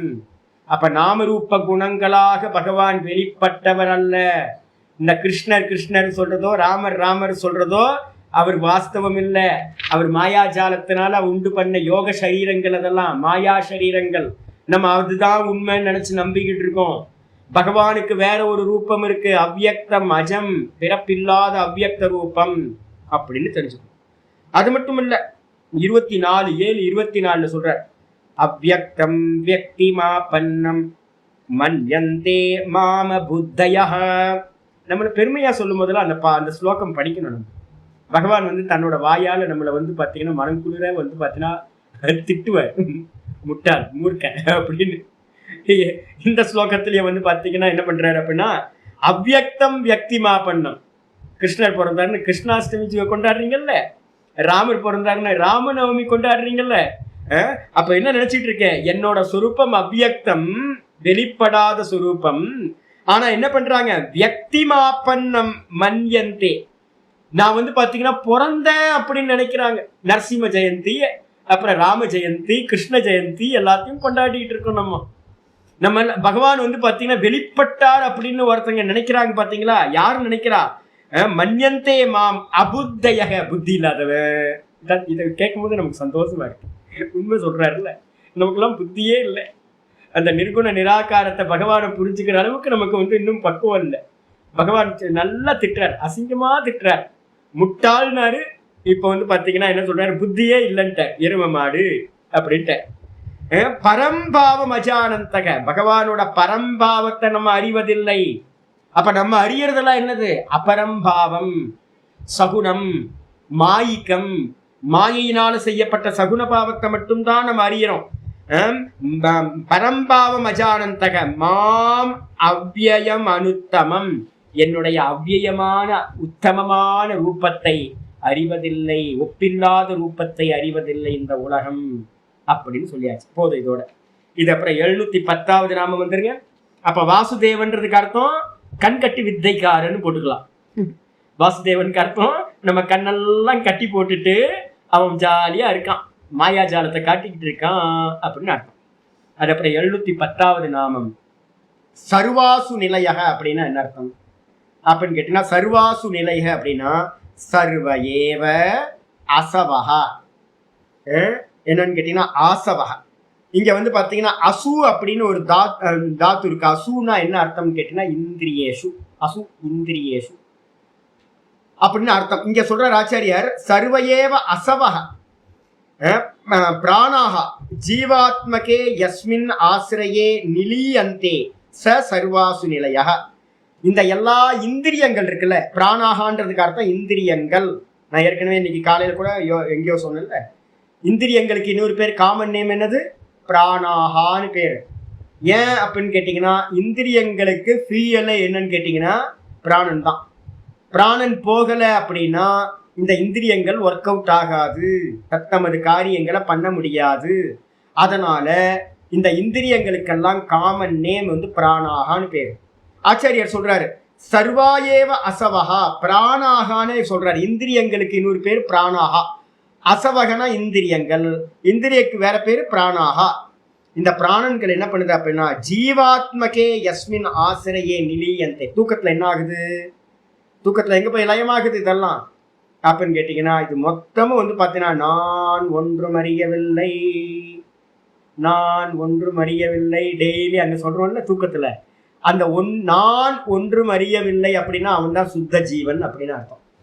நான் ஒன்றும் அறியவில்லை அதுல போய் இது எல்லாம் போய் லயமாயிடுது. மனம் புத்தி இந்திரியம் எல்லாம் டீப் ஸ்லீப்ல அந்த நான் ஒன்றையும் அறியவில்லைன்ற அந்த நான்ல போய் லயமாயிடுது. அந்த சுத்த ஜீவனா யார் இருக்கா அப்படின்னு கேட்டீங்கன்னா சுத்த ஜீவனா அங்க இருக்கிறது யாருன்னா பரமாத்மா தான் அங்க இருக்கார்.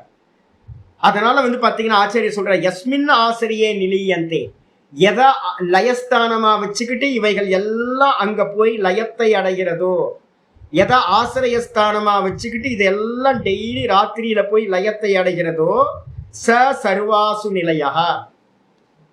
இதுதான் வந்து பாத்தீங்கன்னா சர்வாசு நிலையகன்னு சுவாமிக்கு பேர் வந்து பாத்தீங்கன்னா இருக்கார். ஏன்னா தூக்கத்துல அவர் தான் இருக்கார். காரண ஷரீர அபிமானி, நம்ம எல்லா காரண சரீர அபிமானியும் பகவான் தான். சதா சம்பன்னோ ததா பவதி. திரும்ப திரும்ப நான் அதுக்கே சொல்லிக்கிட்டே இருக்கேன். தூக்கத்துல நம்ம எல்லாம் எங்க போய் ஒன்னாகிறோம், அந்த பரமாத்மாவோட ஒன்னாகிறோம், நம்ம புத்தி மனசு இந்திரியங்கள் எல்லாம். அதனால சர்வாசு நிலையக, எல்லா இந்திரியங்களும் பகவானிடத்துல லயமாவதனால் பகவானுக்கு பேரு சர்வாசு நிலையகன்னு பேரு. அதுக்கப்புறம் அனலகா, இங்கேயும் மாத்தி எழுதிங்க. அனலகனா அக்னி வடிவாக இருப்பவர். அக்னி வடிவாக இருப்பவர்னா நான் ஏற்கனவே உங்களுக்கு வந்து பாத்தீங்கன்னா ரெண்டு விஷயத்த சொல்லணும். பகவான் வந்து பாத்தீங்கன்னா என்ன சொல்லியிருக்குன்னா சாந்தோக்கியத்துல வந்து பாத்தீங்கன்னா முதல்ல வந்து பாத்தீங்கன்னா சொர்க்கத்துல சூரியன், சூரியனோட தன்மை என்ன, பிரகாசம். சூரியனோட தன்மை என்னது, முதல் தன்மை பிரகாசம். அதே தன்மை வந்து பாத்தீங்கன்னா இந்த தேகத்துல இருக்கும். தேகத்துல வந்து பாத்தீங்கன்னா கான்சியஸ்னஸ், உணர்வு. சூரியனோட பிரகாசம் தான் இந்த தேகத்துல வந்து பாத்தீங்கன்னா நான் உணர்றேன், நான் அறிகிறேன்னு நம்ம சொல்றோம் பாத்தீங்களா, இந்த கான்சியஸ்னஸ் தான் இந்த பிரகாசம். அந்த சொர்க்கத்துல வந்து பாத்தீங்கன்னா நித்தியமா சூரியன் என்ன பண்றான், பிரகாசிச்சுக்கிட்டு இருக்கான். இரவு பகல் அப்படின்னு சொர்க்கத்துல இல்லவே இல்லை, நித்திய பிரகாச சுரூபம். அதே சூரியன் வந்து பாத்தீங்கன்னா பிரகாசத்தோட டைல்யூஷன் ஃபார்ம் எது அப்படின்னா பிராணன். கான்சியஸ்னஸோட அடுத்த ஃபார்ம் நமக்குள்ளார பகவான் என்னவா இருக்காரு அப்படின்னு கேட்டீங்கன்னா பிராணனா இருக்கார். பிராண சரீரக அப்படின்னு பேர். பிராணனா பகவான் இருக்கார். கான்சியஸ்னஸோட அடுத்த லெவல் டைல்யூஷன் ஃபார்ம். இதுக்கப்புறம் வந்து பாத்தீங்கன்னா வானவெளியில இருக்கிற அந்த காற்று வந்து எங்க இருந்து, இதோட சோர்ஸ் எதுப்பா அப்படின்னு கேட்டீங்கன்னா சூரியன் தான். கிரண்ய கர்ப்பர்னு பேரு. அந்த சூரியன் இருந்து தான் இந்த காற்று எல்லாம் உண்டாச்சு. வாயு, மகாவாயு. இங்க சுத்திக்கிட்டு இருக்கிற மகாவாயு சூரியனோட டைல்யூஷன் ஃபார்ம் அப்படின்னு புரிஞ்சுக்கணும். இதுக்கப்புறம் சூரியன்ல வேற என்ன இருக்கு அப்படின்னு கேட்டீங்கன்னா தகிக்கிற தன்மை, சூடு இருக்குல்ல, அந்த சூடு தான் வந்து பாத்தீங்கன்னா நம்ம தேகத்துல வந்து பாத்தீங்கன்னா என்னவா இருக்கு, சூடா இருக்கு. அப்ப மூணு பகவான் எங்க இருக்கார் அப்படின்னு கேட்டீங்க அப்படின்னா பகவான் வந்து பாத்தீங்கன்னா என்னோட கான்சியஸ்னஸா இருக்கார், உணர்வா இருக்கார். பகவான் என்னுடைய பிராணனா இருக்கார். பகவான் என்னுடைய உடம்புல வந்து பாத்தீங்கன்னா ஹீட்டா இருக்கார். சுவாமி தான் வந்து பாத்தீங்கன்னா இங்க வந்து உடம்புல வந்து பாத்தீங்கன்னா ஹீட்டா இருக்கார். தொட்டு பார்த்தா சூடா இருக்கா, டெட் பாடி ஆயிட்டீங்கன்னா என்ன ஆகும், சில்லுன்னு ஆயிடும். அப்ப வந்து பாத்தீங்கன்னா சுவாமி எங்க இருக்காருன்னு கேட்டா என்ன சொல்லலாம், சுவாமி என்னுடைய ஹீட்டா, உடம்புல ஹீட் கம்மியாச்சுன்னா என்ன ஆகும், அவ்வளவுதான் போச்சு. இது வந்து ஜன்னி வந்துடும். ஹீட்டு கம்மியாச்சு அப்படின்னா பரபரன்னு காலை பிடிச்சி கை பிடிச்சி தேய்க்கிறோம்ல. ஏன் அப்படின்னு கேட்டீங்கன்னா நம்ம எங்கேயாவது ஹில் ஸ்டேஷன் எங்கேயாவது போயிட்டோன்னு வச்சுங்க, ஹிமாலயாஸ் எங்கேயாவது, ஐயோ அந்த ஹீட்டு கம்மியாகாம இருக்கிறதுக்கு என்னெல்லாம் கொண்டு வந்துடுறீங்களா. ஹீட்டு கம்மியாகக்கூடாது, கம்மியாயிடுச்சுன்னா அவ்வளோதான் போச்சு, உயிர் போயிடும். அப்போ வந்து பார்த்தீங்கன்னா அந்த ஹீட் யார் அப்படின்னு கேட்டிங்கன்னா நம்மளோட டெம்பரேச்சர், பாடி டெம்பரேச்சர் சுவாமி தான். நம்மளுடைய சுவாசம் யாரு அப்படின்னு கேட்டிங்கன்னா சுவாமி தான். நம்மளுடைய கான்சியஸ்னஸ் வந்து பார்த்தீங்கன்னா சுவாமி தான். இதில் ரொம்ப லோயஸ்ட் ஃபார்ம் வந்து பார்த்தீங்கன்னா இந்த நம்ம உடம்புல சொல்லியாச்சு. வெளியில ஆதி பௌத்திகத்துல சூரியன் பிரகாசம், வாயு வீசிக்கிட்டு இருக்கு, அக்னியா இந்த லோகத்துல எதெல்லாம் வெளியில பூத்தாக்னி பாக்குறோமோ அந்த அக்னி எல்லாம் பகவான் தான் ஆயிடுச்சு. பாஷிகர் சொல்றார் இந்த அக்னின்றது என்ன சாமி அப்படின்னு கேட்டீங்கன்னா ஆச்சாரியர் சொல்றார் அலம் அக்னிக்கு ஏன் அனலகன்னு பேர் வந்துச்சு அப்படின்னு கேட்டா, அலம்னா என்ன அர்த்தம்னா போதும் அப்படின்னு சொல்லாதது. பரியாப்திகி பரியாப்திகி, அலம்னா பரியாப்திகி. சக்தி சம்பதாம் ந அஸ்ய வித்யதே இது அனலக. அக்னிக்கு சாதாரண பேர் என்ன அப்படின்னா போதும்னு சொல்லாதது எதுவோ அதுக்கு பேர் அனலகன்னு பேர். அலம் அப்படின்னா போதும். அதுக்கு ஆப்போசிட் வந்து பார்த்தீங்கன்னா அலம்ன்றதுக்கு ஆப்போசிட் வந்து அனலக அப்படின்னு பேர். அனலக அப்படின்னா போதும் என்று சொல்லாதது. அக்னியில நீங்க எண்ணத்தை தான் போட்டாலும் அது சுவாகா பண்ணிக்கிட்டே இருக்கும். அது போதும் என்னைக்குமே சொல்லவே சொல்லாது. அதே மாதிரி வந்து பாத்தீங்கன்னா அஸ்ய அப்படின்னா பகவானுடைய சக்தி சம்பதாம், பகவானுடைய சக்தியையும் பகவானோட வெல்த்துக்கும் வந்து பாத்தீங்கன்னா முடிவில்லை, பரியாப்தம் இல்லை, எல்லை இல்லை. அதனால பகவானுக்கு வந்து பாத்தீங்கன்னா அஸ்ய வித்யதேதி அனலக. பகவானுடைய சக்திக்கும் பகவானுடைய வெல்த்துக்கும் என்ன இல்லை, எல்லை இல்லை, போதும் என்பது இல்லவே இல்லை. அவரை வந்து இவ்வளவுதான் அப்படின்னு லிமிட் பண்ண முடியாது. அதனால பகவானுக்கு பேரு அனலகன்னு பேரு, அக்னி வடிவானவர் அப்படின்னு எடுத்துங்க. இதுக்கப்புறம் 712வது நாமம் தர்பகா. தர்பகான்னு என்ன அர்த்தம்? தர்ம விருத்தோ பதி திஷ்டதாம் தர்ப்பம் ஹந்தீதி தர்பகா. யாரெல்லாம் தர்மத்துக்கு விரோதமான காரியங்கள்ல மார்க்கத்துல போறாங்களோ, பதி அப்படின்னா மார்க்கத்தில், தர்ம விருத்தோ பதி அப்படின்னா தர்மத்துக்கு விரோதமான மார்க்கத்தில் எவர்களெல்லாம் போறாங்களோ நிக்கிறாங்களோ, திஷ்டதாம் அதுல நின்னுக்கிட்டு அதர்மத்தை பண்ணிக்கிட்டே இருக்கிறாங்களோ அவங்களுடைய கர்வத்தை எல்லாத்தையும் என்ன பண்றார், நாசம் பண்றார். தர்ப்பகம் ஹந்தீதி தர்பகா. திருவண்ணாமலையில் என்ன ஆச்சு தெரியுங்களா? ஒரு ஒரு கொஞ்ச நாளா வந்து பார்த்தீங்கன்னா இந்த ஆட்டோ டிரைவர்களோட ப்ராப்ளம் ரொம்ப அதிகமாக போச்சு. இந்த திருவண்ணாமலை வந்து ரொம்ப சின்ன ஊர். திருவண்ணாமலையில் அதிகபட்சம் ஒரு 250 ஆட்டோ தான் போதும். 250 ஆட்டோ ஓட்டுறதுக்கே ரோடு இல்லைங்க. இதில் என்ன ஆகிப்போச்சுன்னா, அந்த ஆந்திராக்காரங்க வந்த மாத்திரத்தில் ஃப்ளட்டு மாதிரி க்ரௌடு வர ஆரம்பிச்சோன்னு இன்கம் நிறைய, பப்ளிக் நிறைய வர வர வர எல்லாத்துக்கும் இன்கம் அதிகம். ஊர்க்காரங்களுக்குலாம் எப்படி ஆகிப்போச்சுன்னு, அந்த வியாபாரிகளுக்கும் ஆட்டோ டிரைவர்ஸ் இது மாதிரி பணம் சம்பாதிக்கிறவங்களுக்குலாம் ரொம்ப அகங்காரம் ஆகிப்போச்சு. மனுஷனாவே மதிக்கிறது இல்லை. கோயிலையும் அதே மாதிரி தான். பெரிய கோயிலுக்கு போனீங்க அப்படின்னா பணம் நிறைய, ஒரு நாளைக்கே அவ்வளோ வருமானம் வந்துச்சுன்னா எப்படி இருக்கும்? பகவான் வந்து நாங்களாம் திட்டிக்கிட்டு இருந்தோம், பகவான் பொல்யூட் ஆயிட்டார், கரப்ட் ஆயிட்டார் அப்படின்னு. பகவான் கரப்ஷன் ஆயிட்டாரு. அவரு இந்த மாதிரி கலியுகத்துக்கு ஏற்ற மாதிரி பகவான் மாறிட்டாருன்னு நாங்கள்லாம் பகவானே திட்டிக்கிட்டு இருந்தோம். திடீர்னு என்ன ஆகிப்போச்சு தெரியுங்களா? அந்த ஒரு மாசமா எல்லா க்ரௌடும் போயிடுச்சு. இந்த ஆட்டோக்காரங்களுக்கெல்லாம் வந்து பார்த்தீங்கன்னா வருமானமே இல்லை. நான் இப்போதான் யோசிச்சு பார்த்தேன், எத்தனை பேருக்கு அந்த அகங்காரத்தை நாசம் பண்ணியிருப்பாரு பகவான். நீ இப்போ ஆட்டம் போடுறியா? நீ ஆட்டுக்கு வாழ அளந்து வைக்கணும். கொஞ்சம் அதிகமாக விட்டா என்ன ஆகும்? ஆடு தேவையில்லாத காரியத்தெல்லாம் பண்ணும். பகவான் என்ன பண்ணுவாருன்னா, அப்பப்போ கொஞ்சம் யாராவது அதர்மமா போறாங்க அப்படின்னா கொஞ்சம் விட்டு கொடுப்பார். சரி நீயே திருந்திக்கணும். திருந்தல அப்படின்னா டும்னு ஒரு அடி அடிப்பார். போச்சு, அவ்வளவுதான். இப்ப என்ன பண்ணிருக்காரு அப்படின்னா, அதான் இங்க சொல்றாரு, யாரெல்லாம் அதர்மத்துல தர்மத்துக்கு விரோதமான மார்க்கத்துல நிக்கிறாங்களோ, அகங்காரத்தோட இருக்காங்களோ, அவங்களுடைய அகங்காரத்தை ஹந்தீதி நாசம் பண்றதுனால பகவானுக்கு பேரு தர்பகான்னு பேரு. அதுக்கப்புறம் 713வது நாமம் தர்பதகா அப்படின்னு பேர். தர்பதக, தர்ப்பத்தை, கர்வத்தை, அகங்காரத்தை கொடுப்பவர். ஐயோ அப்படியா? ஆமாம், அவர் தான் கொடுக்கிறவர், அவர் தான் நாசம் பண்றவர். எதுல தர்மத்தை இது பண்றார்? தர்ம வர்த்மணி. தர்ம காரியங்கள்ல யாரெல்லாம் தர்ம மார்க்கத்துல போயிட்டு இருக்காங்களோ, எங்களுக்குள்ளார ஒரு அகங்காரம் இருக்கு. நம்ம வந்து பாத்தீங்கன்னா சன்னியாச தர்மத்துல நாங்க நிற்கிறோம் அப்படின்னு எங்களுக்குள்ளார ஒரு அபிமானம் இருக்கு. சன்னியாசிகளுக்கெல்லாம் எப்பெல்லாம் வந்து பாத்தீங்கன்னா சன்னியாச தர்மத்துல இருந்து நம்ம விலகிறோமோ அப்பெல்லாம் ஒரு கில்ட்டி வரும். ஆனா நாங்க சன்னியாசியாக்கும் அப்படின்னு. அதே மாதிரி நல்ல தர்மிகளுக்கு என்ன வரும்? நாங்க கிரகஸ்தர்கள் நல்ல தர்மிகளா இருக்கும் அப்படின்னு.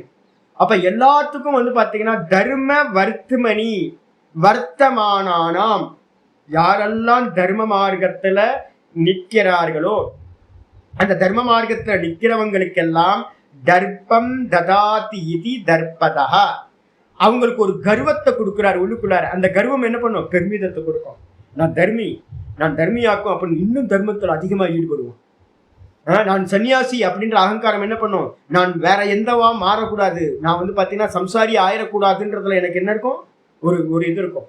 அப்ப நல்ல நல்ல விஷயங்கள்ல வந்து பாத்தீங்கன்னா பகவான் தான் அந்த அகங்காரத்தை கர்வத்தை கொடுப்பவராக இருக்கிறார். அதனால அவருக்கு பேரு தர்ப்பதகான்னு பேரு. அதுக்கப்புறம் திருப்தக,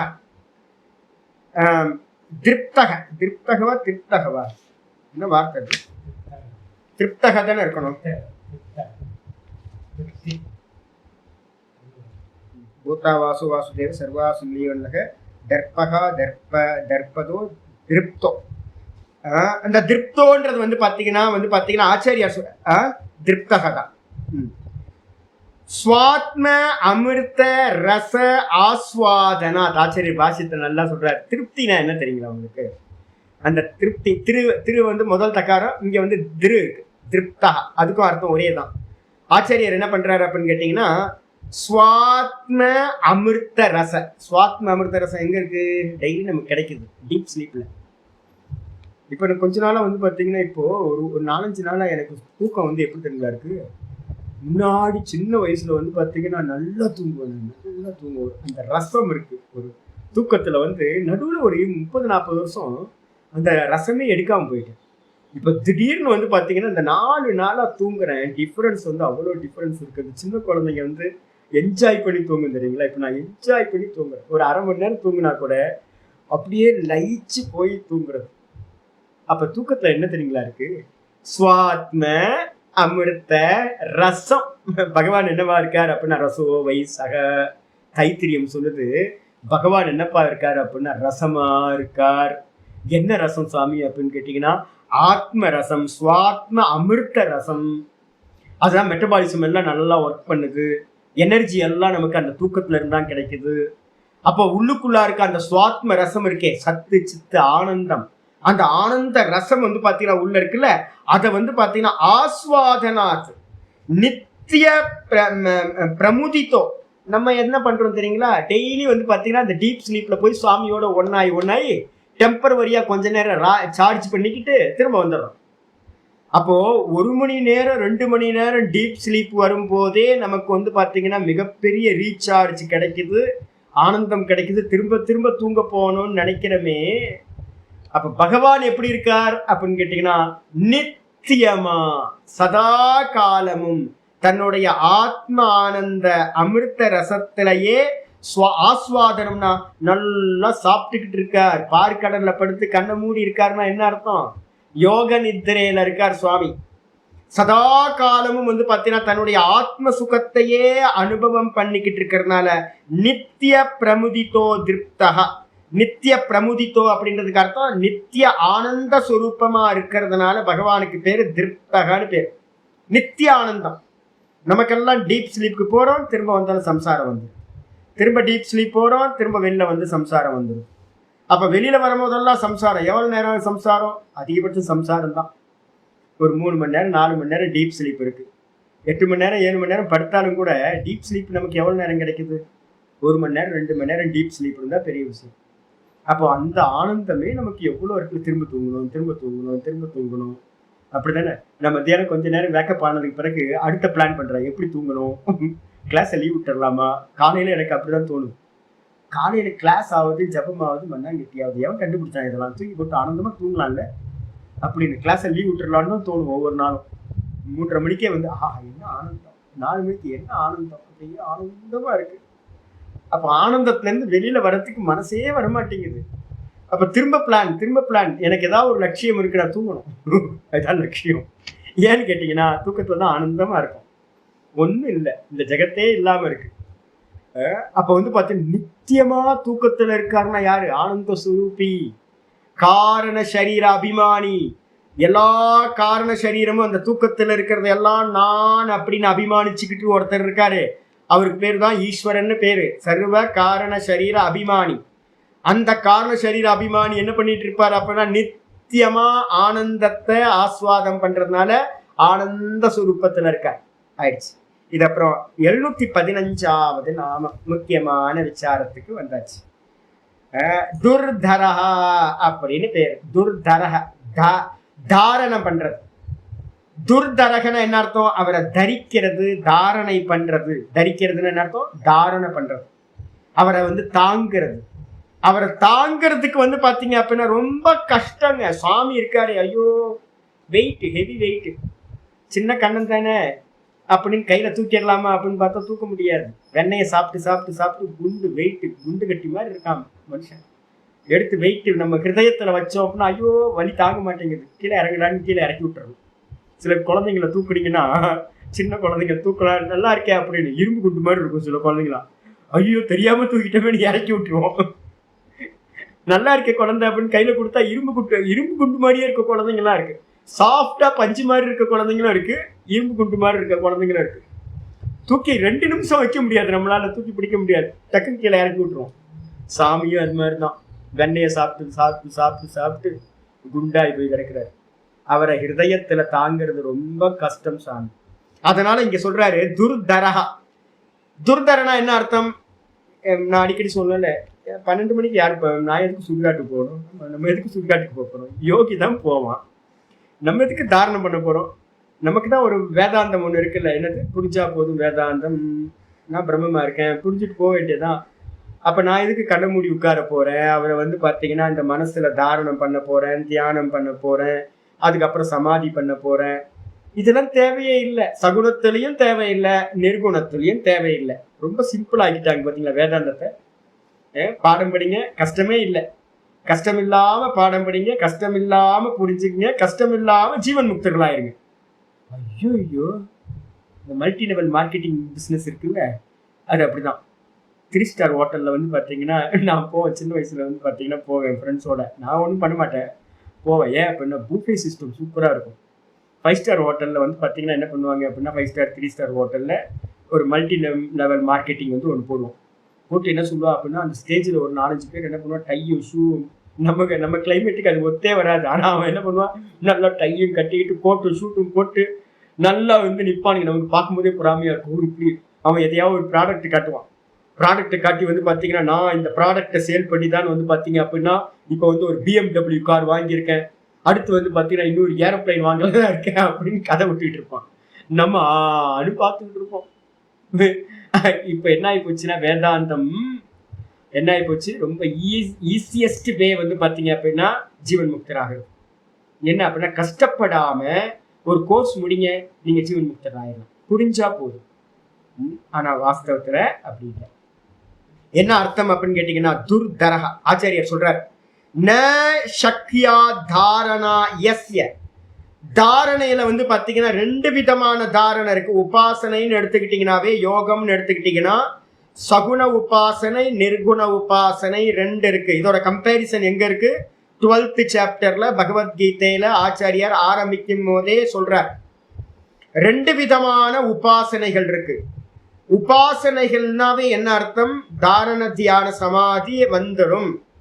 அது சகுணத்துல பண்ணுனீங்க அப்படின்னா சகுணம், நிர்குணத்துல பண்ணுனீங்கன்னா நிர்குணம். இப்ப ஆச்சாரியர் சொல்றாரு, ந சக்யா தாரணா யஸ்ய. எவருடைய தாரணையானது செய்வதற்கு முடியாதோ, பிரணிதானாதிஷு. பிரணிதானம்ன்றதுக்கு அர்த்தம் பாத்தீங்கன்னா சமர்ப்பணம். நம்ம சொல்றோமே சர்வதர்மான் பரித்யஜ்ய மாமேகம் சரணம் பிரஜ அப்படின்னு நம்ம சொல்றோம். சரணாகதி பண்ணு அப்படின்னு நம்ம சொல்றோம். அந்த சரணாகதி பண்றதுக்கு இன்னொரு பேர் தான் பிரணிதானம்னு பேர். நல்ல சுவாமியின் இடத்துல எல்லாத்தையும் சமர்ப்பணம் பண்றது. அதுவும் அது அப்புறம் சர்வ உபாதி வினிர்முக்தத்வாத். இதை பண்றது கஷ்டம். ஏன் அப்படின்னு கேட்டீங்கன்னா சுவாமி எப்படி இருக்காரு அப்படின்னு கேட்டீங்கன்னா சர்வ உபாதி வினிர்முக்தத்வாத். சுவாமியோட ஒரிஜினல் சுபாவம் இது நிர்குண நிராகாரம். அந்த நிர்குண நிராகாரம்னா என்ன அர்த்தம்? அவருக்கு எந்த ஒரு உபாதியும் இல்லை. நமக்கு சகுனமா இருக்கிற கிருஷ்ணனோ சகுனமா இருக்கிற ராமனோ வச்சுக்கிட்டே நம்மளால என்ன பண்ண முடியல, அவர்கிட்ட நம்மளால சமர்ப்பணம் பண்ண முடியல. ரூபமா நாமமா வச்சிருக்கோம், அவரிடத்திலேயே நமக்கு சமர்ப்பணம் பண்ண முடியல. அப்படி இருக்கும் போது நிர்குணமா இருக்கிற அவர்கிட்ட, நிர்குணம் எப்படிப்பட்டது? சர்வ உபாதி வினிர்முக்தத்வாத். எல்லா உபாதிகளையும் இல்லாதவரா இருக்கிறவர், ஆத்மாவா இருக்கிறவர், பிரம்மமா இருக்கிறவர் பகவான். நிர்குண நிராகாரம். அதனால அவரை வந்து பாத்தீங்கன்னா பிரணிதானிஷு, நம்ம பிரணிதானாதிஷு, எல்லா விதத்திலையும் பகவான சரணாகதி பண்றதும் தாரணை செய்வதும் ரொம்ப ரொம்ப கஷ்டமா இருக்கிற காரணத்தினால அது ரொம்ப கஷ்டம். ஆச்சாரியர் சொல்றாரு, ததாபி அப்படி இருந்தாலும் கூட தத்து பிரசாதத்தக. அப்ப முடியாதா சாமி அப்படின்னு கேட்டீங்கன்னா இல்ல, முடியும். இன்னைக்கு காலையில கூட கண்ணன் ஜி கேட்டப்போ நான் என்ன சொன்னேன், கண்ணன் ஜி கேட்டார்ல, அப்போ நம்மளால முடியாது. அது மாதிரி கொஞ்சம் கூட பலகீனத்துக்கு போயிடக்கூடாது. ஏன் அப்படின்னு கேட்டீங்கன்னா, நான் சொல்றது என்னன்னு கேட்டீங்கன்னா, பலகீனத்தை அடையவே அடையாதீங்க. சுவாமி 100%, நம்ம 100%. கேரளால சொல்லுவாங்க, கேரளால தானே ஒரு சொல்லுவாங்க, பாதி பாதி, சுவாமி பாதி நம்ம பாதி. என்ன வாக்கியம் சொல்லுவீங்க சிமிச்சாச்சு? இல்ல சதம் சொல்லுவீங்க, சதவீதம் ஏதோ ஒன்று சொல்லுவீங்க. 100% சாமி, 100% நான் பிரபோத் அடிக்கடி சொல்லுவாரு. நம்ம எஃபர்ட் வந்து 100% நம்ம எஃபர்ட் போடணும். அப்ப பின்னாடி நமக்கு தெரியாம யாரு 100% எஃபர்ட் போடுவா? சுவாமி 100% பின்னாடி இருப்பார், நமக்கு தெரியவே தெரியாது. ஆனா நம்ம என்ன பண்ணணும், 100% வந்து பாத்தீங்கன்னா நம்ம எஃபர்ட் போட்டா சுவாமி ஒரு 100% எஃபர்ட் அவர் போடுவார். நமக்கு வந்து பாத்தீங்கன்னா எல்லா காரியமும் நடந்துடும். அதனால வந்து பாத்தீங்கன்னா ரொம்ப கஷ்டமா இருந்தாலும் கூட ததாபி அது முடியவே முடியாது. ந சக்கியானே போட்டார் தாரணா. நிர்குண நிராகாரத்தை வந்து பாத்தீங்கன்னா தாரணை செய்வது முடியவே முடியாது. பிரணிதானம்னு சொல்லக்கூடிய பகவான் இடத்துல சரணாகதி பண்ணி சமாதி பண்றது முடியவே முடியாது. அப்போ தாரண பண்றது முடியாது, தியான சமாதியும் முடியாது பகவான் இடத்துல. ஏன் அப்படின்னா நிர்குண நிராகாரம். ஐயோ, அப்ப நிர்குண நிராகாரத்தை வந்து நம்ம கண்டிப்பா தாரண பண்ண முடியாதா அப்படின்னு கேட்டீங்கன்னா, சமாதி பண்ண முடியாதா அப்படின்னா இல்ல முடியும். ததாபி அப்படியே இருந்தாலும் கூட தத்து பிரசாதத்தா, பகவானுடைய பிரசாதத்தினால நம்ம திரும்ப திரும்ப திரும்ப முயற்சி பண்ணிக்கிட்டே இருக்கிறோம்னு வச்சுங்களேன், அந்த அந்த பிரம்மம் என்ன பண்ணும் அப்படின்னா, ஐயோ எனக்காக இவ்வளவு முயற்சி பண்றானேன்னு மாயையோட சேர்ந்து, அது ஈஸ்வரனா இருக்குல்ல, மாயையோடு சேர்ந்து இப்ப நம்ம ஜெகத்துல இருக்கிற வரைக்கும், இந்த தேகம் இருக்கிற வரைக்கும் மாயான்னு ஒண்ணு இருக்கு, ஈஸ்வரன் ஒருத்தர் இருக்கார். அவர் தான் வந்து பாத்தீங்கன்னா அனுபூதி காலத்துல நிர்குணம் ஆகிறார். அவர் தான் வந்து பாத்தீங்கன்னா அனுபூதிக்கு முன்னாடி வரைக்கும் சகுன ஈஸ்வரனா இருந்துகிட்டு நமக்கு எல்லாத்துக்கும் படி அளக்கிறார். அந்தர்யாமியா உள்ள இருக்கார். அப்ப உள்ள இருந்துகிட்டு பார்த்துக்கிட்டே இருக்கார். ஐயோ இவன் போராடிக்கிட்டு இருக்கானே தாரணம் பண்றதுக்கு, இவ்வளவு எஃபோர்ட் போடுறானே, சிரவணம் மனநம் திரும்ப திரும்ப பண்ணிக்கிட்டு இருக்கான், அந்த நிர்குணத்தை எப்படியாவது தாரணம் பண்ணணும்னு ட்ரை பண்ணிக்கிட்டே இருக்கிறான் அப்படின்னு உள்ள பார்த்து அந்தர்யாமியா இருக்கக்கூடிய அந்த பகவான் என்ன பண்றார், ஒரு பிரசாதத்தை கொடுக்கிறார். பிரசாதே சர்வ துக்கானாம் ஆனிரஸ்யோபஜாயதே. பிரசாதம் என்ன தெரியுங்களா உங்களுக்கு? மனசாந்தின்ற பிரசாதம். இந்த வெளி விஷயங்களை பத்திலாம், உறவுகளை பத்தி நம்ம எல்லாம் கன்ஃபியூஸ் பண்ணி வச்சிருக்கோம். மனசு வந்து பாத்தீங்கன்னா இந்த தேகம், இந்த ரிலேஷன்ஷிப், இந்த லோகம் எல்லாத்த குறிச்சும் வந்து பாத்தீங்கன்னா சிந்தனை பண்ணிக்கிட்டே இருக்கு. அதனால வந்து பாத்தீங்கன்னா நிர்குண நிராகாரத்தை பத்தி நமக்கு வந்து பாத்தீங்கன்னா நிக்க முடியல, க்ஷண நேரம் நிக்க முடியல. ஒரு க்ஷண நேரம் நிக்கிறதுக்குள்ளார ஏதாவது நம்மளுடைய ரிலேஷன்ஷிப்பை பத்தி நினைக்க ஆரம்பிச்சோம். ஹஸ்பண்டோ ஒய்ஃபோ இல்ல சில்ட்ரன்ஸோ இல்ல கிராண்ட் சில்ட்ரன்ஸையோ இல்ல வந்து பாத்தீங்கன்னா நம்மளோட சார்ந்தவர்கள் நிறைய பேர் இருக்காங்கல்ல, ஏதாவது ஒரு சிந்தனை வந்துடுது. இல்ல அப்படின்னா லோகத்துக்கு பக்கத்துல போயிடுது. கண்ண மூடி உட்கார்ந்தா நிர்குணம் வரவே மாட்டேங்குது. இவர் சொல்றாரு ஆனந்தகிரி டீக்கால வந்து பாத்தீங்கன்னா ஈஷாவாசியத்துக்கு டீக்கா பண்ணும்போது சொல்றாரு, கண்ணை மூடினா வந்து பாத்தீங்கன்னா கட்டம் பட்டம் தான் வந்துகிட்டு இருக்குன்றார். கண்ணை மூடினா எதுல? மாண்டுக்கியத்துல ஆனந்தகிரி டீக்கா சொல்றாரு. என்னன்னு கேட்டீங்கன்னா, நீங்க சொல்றீங்க கண்ணை மூடினா பிரம்ம வரணும், நிர்குண நிராகாரம்னு. கண்ணை மூடினா பானை சட்டி தான் வந்துகிட்டு இருக்கு எனக்கு. கண்ணை மூடினா வந்து விதவிதமா இந்த உலகத்துல இருக்கிறது எல்லாம் கண்ணை மூடினதுக்கு அப்புறம் தான் வந்து டான்ஸ் ஆடிக்கிட்டு இருக்கு நமக்கு. நிர்குணம் நிராகாரம்னு ஒண்ணு வந்து பாத்தீங்கன்னா நம்மளால நினைச்சு கூட பார்க்க முடியல. நிர்குண நிராகாரமா ஒரு வெறும் ஸ்புரண மாத்திரமா நிக்கிறதுன்றது நமக்கு முடியவே இல்லை. ஆனா பகவான் வந்து பாத்தீங்கன்னா ஒரு மனசாந்தின்னு ஒரு பிரசாதத்தை கொடுப்பார். எந்த இடத்துல வரும் சுவாமி அது? யோகம் படிச்சவங்களுக்கு தெரியுமே. நிர்விசார வைசாரத்யாம் அத்தியாத்ம பிரசாதா. இந்த பாவ சமாதின்னு ஒண்ணு சொல்றோம். பகவானை நினைச்சு அன்பால வந்து அவர்கிட்ட எல்லா காலத்திலையும் பகவானை வந்து சமர்ப்பணம் பண்ணிக்கிட்டு அவரோட கனெக்ட் ஆகிட்டே இருக்க ஒரு பாவம் வந்து பாத்தீங்கன்னா கிரியேட் ஆகும். அந்த பாவ சமாதிக்கு பேரு நிர்விச்சாரம் அப்படின்னு பேரு. பாவ சமாதிக்குன்னு ஒரு பேரு. அந்த பாவ சமாதியில ஒரு பிரசாதம் உள்ள இருந்து கிடைக்குமா.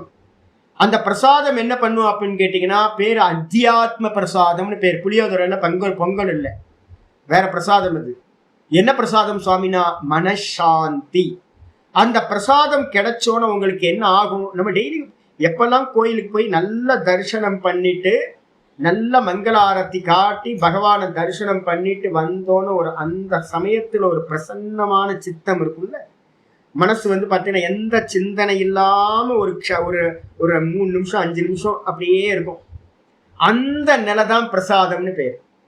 அது வந்து பர்மனண்டா ஒருத்தருக்கு கிடைச்சா என்ன ஆகும், எந்த விஷயத்தை பத்தியும் சிந்தனை இல்லாம மலையில இருந்து வந்து பாத்தீங்கன்னா இந்த பூமியை பார்த்தா எப்படி இந்த பூமியெல்லாம் அல்பமா தெரியுமோ அது மாதிரி மற்றது எல்லாம் ஒருத்தனுக்கு அல்பமா போயிடும்.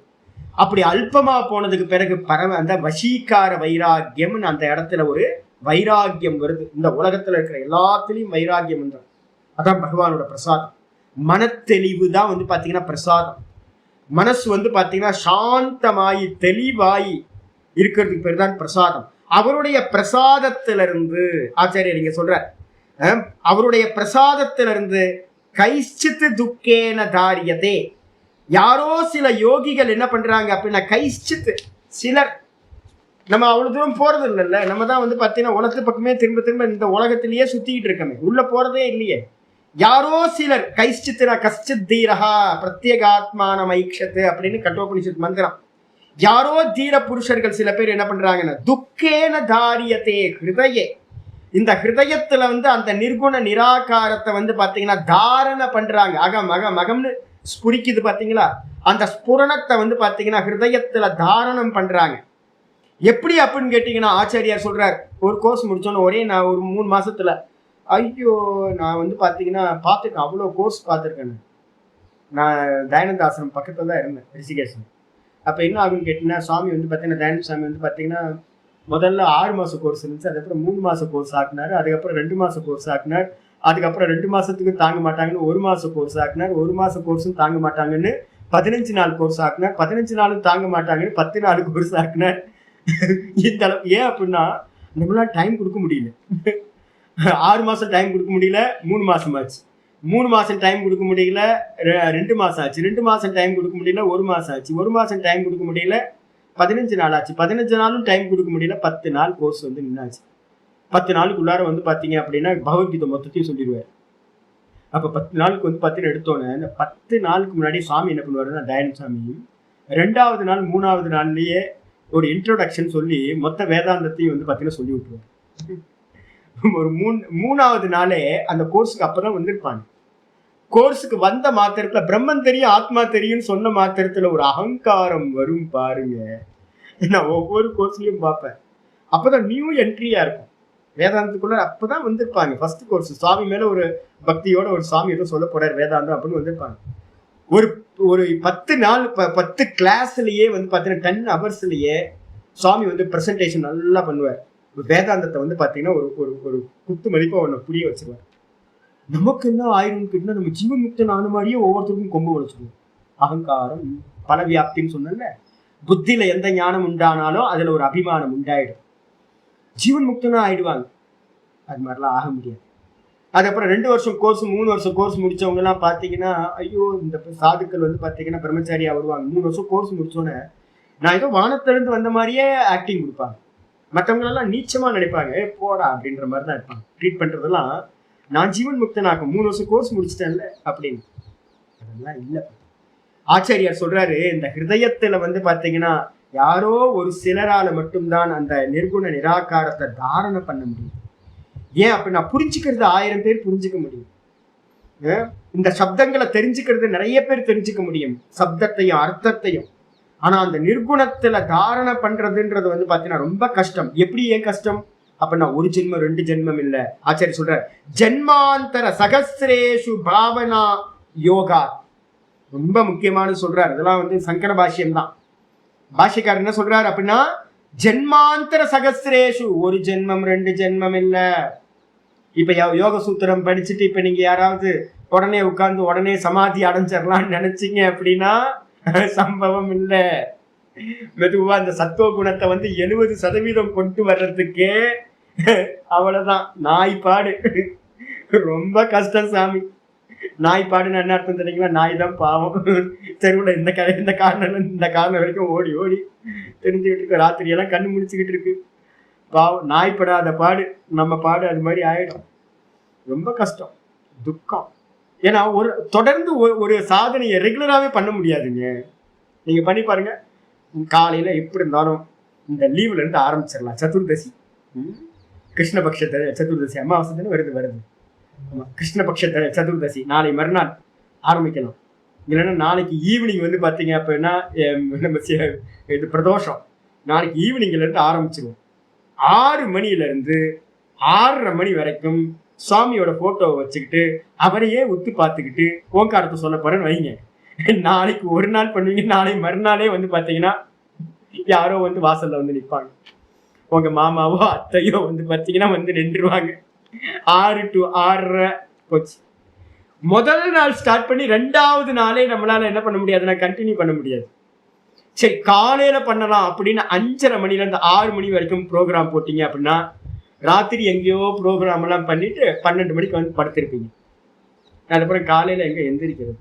ரொம்ப டயர்டா இருக்கும். கண்ணை மூடி எந்திரிச்சு குளிச்சுட்டு உட்கார்ந்தீங்கன்னா நேற்று நைட்டு பண்ண காரியத்தினால என்ன ஆகும்? 12 லேட் நைட்டா தூங்குறதுனால கண்ணை மூடி உட்கார்ந்தீங்கன்னா தூக்கமா வரும் மொழிய நிர்குண நிராகாரத்தையோ இல்ல சகுண ஈஸ்வரனையோ தியானம் பண்றது முடியாது.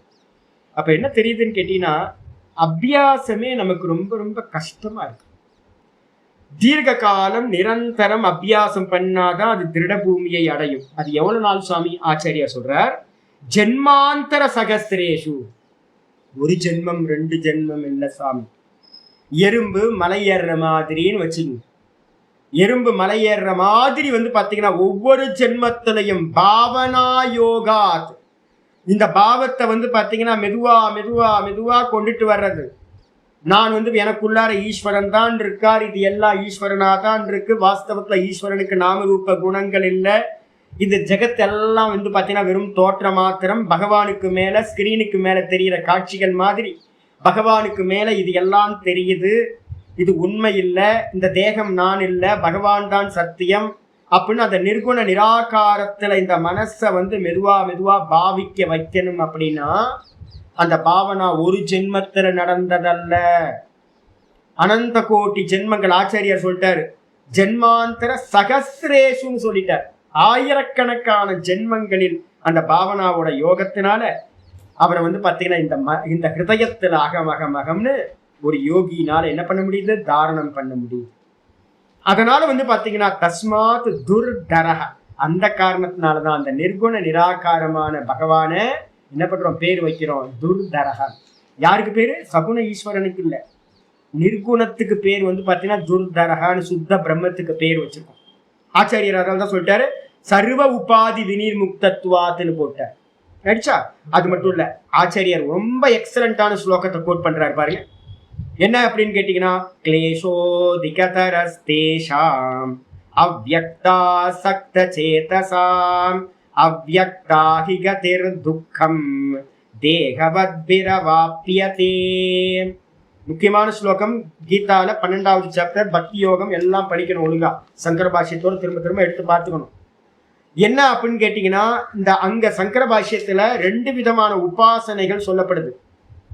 உபாசனைனா என்ன அர்த்தம் அப்படின்னு கேட்டீங்கன்னா, 3வது ஸ்லோகத்துல சங்கர பாஷ்யத்துல ஒரு இந்த ஸ்லோகம் பாத்தீங்கன்னா சொல்ற என்ன ஆரம்பிக்கிறார் அப்படின்னு கேட்டீங்கன்னா, ஏத்வக்ஷரம் அநிர்தேசம் அவ்யக்தம் பரியுபாசதே சர்வத்திரகம் அச்சிந்தியம் ச கூட்டஸ்தம் அச்சலம் துருவம் அப்படின்னு 3வது ஸ்லோகம் 12:3.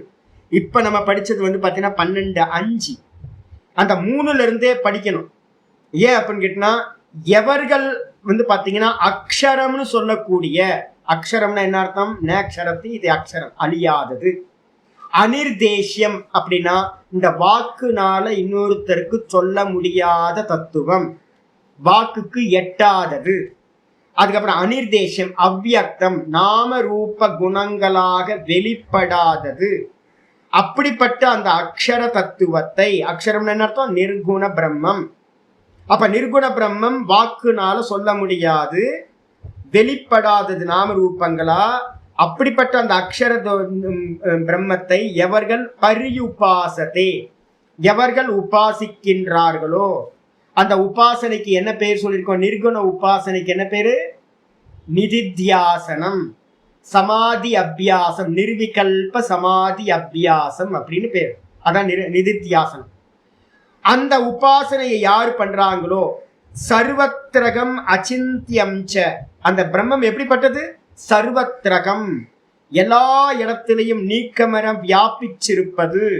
அச்சிந்தியம் முக்கியமானது, வாக்குக்கு சொல்ல முடியாதுன்னு சொல்லியாச்சு, இந்த மனசுனால சிந்தனை செய்ய முடியாதது அச்சிந்தியம். அது மட்டும் இல்ல, கூட்டஸ்தம், இந்த ஸ்கிரீன் மாதிரி நான் சொல்லிட்டு இருக்கேன்ல, அதே மாதிரி இந்த மொத்த ஜெகத்தும் மாறிக்கிட்டே இருக்கு. ஆனா பின்னாடி மாறாத தத்துவம் கூட்டஸ்தம்னு பேரு. பகவான் வந்து ஸ்கிரீன் மாதிரி மாறாதவரா இருக்கார், காட்சிகள் எல்லாம் மாறிக்கிட்டே இருக்கு.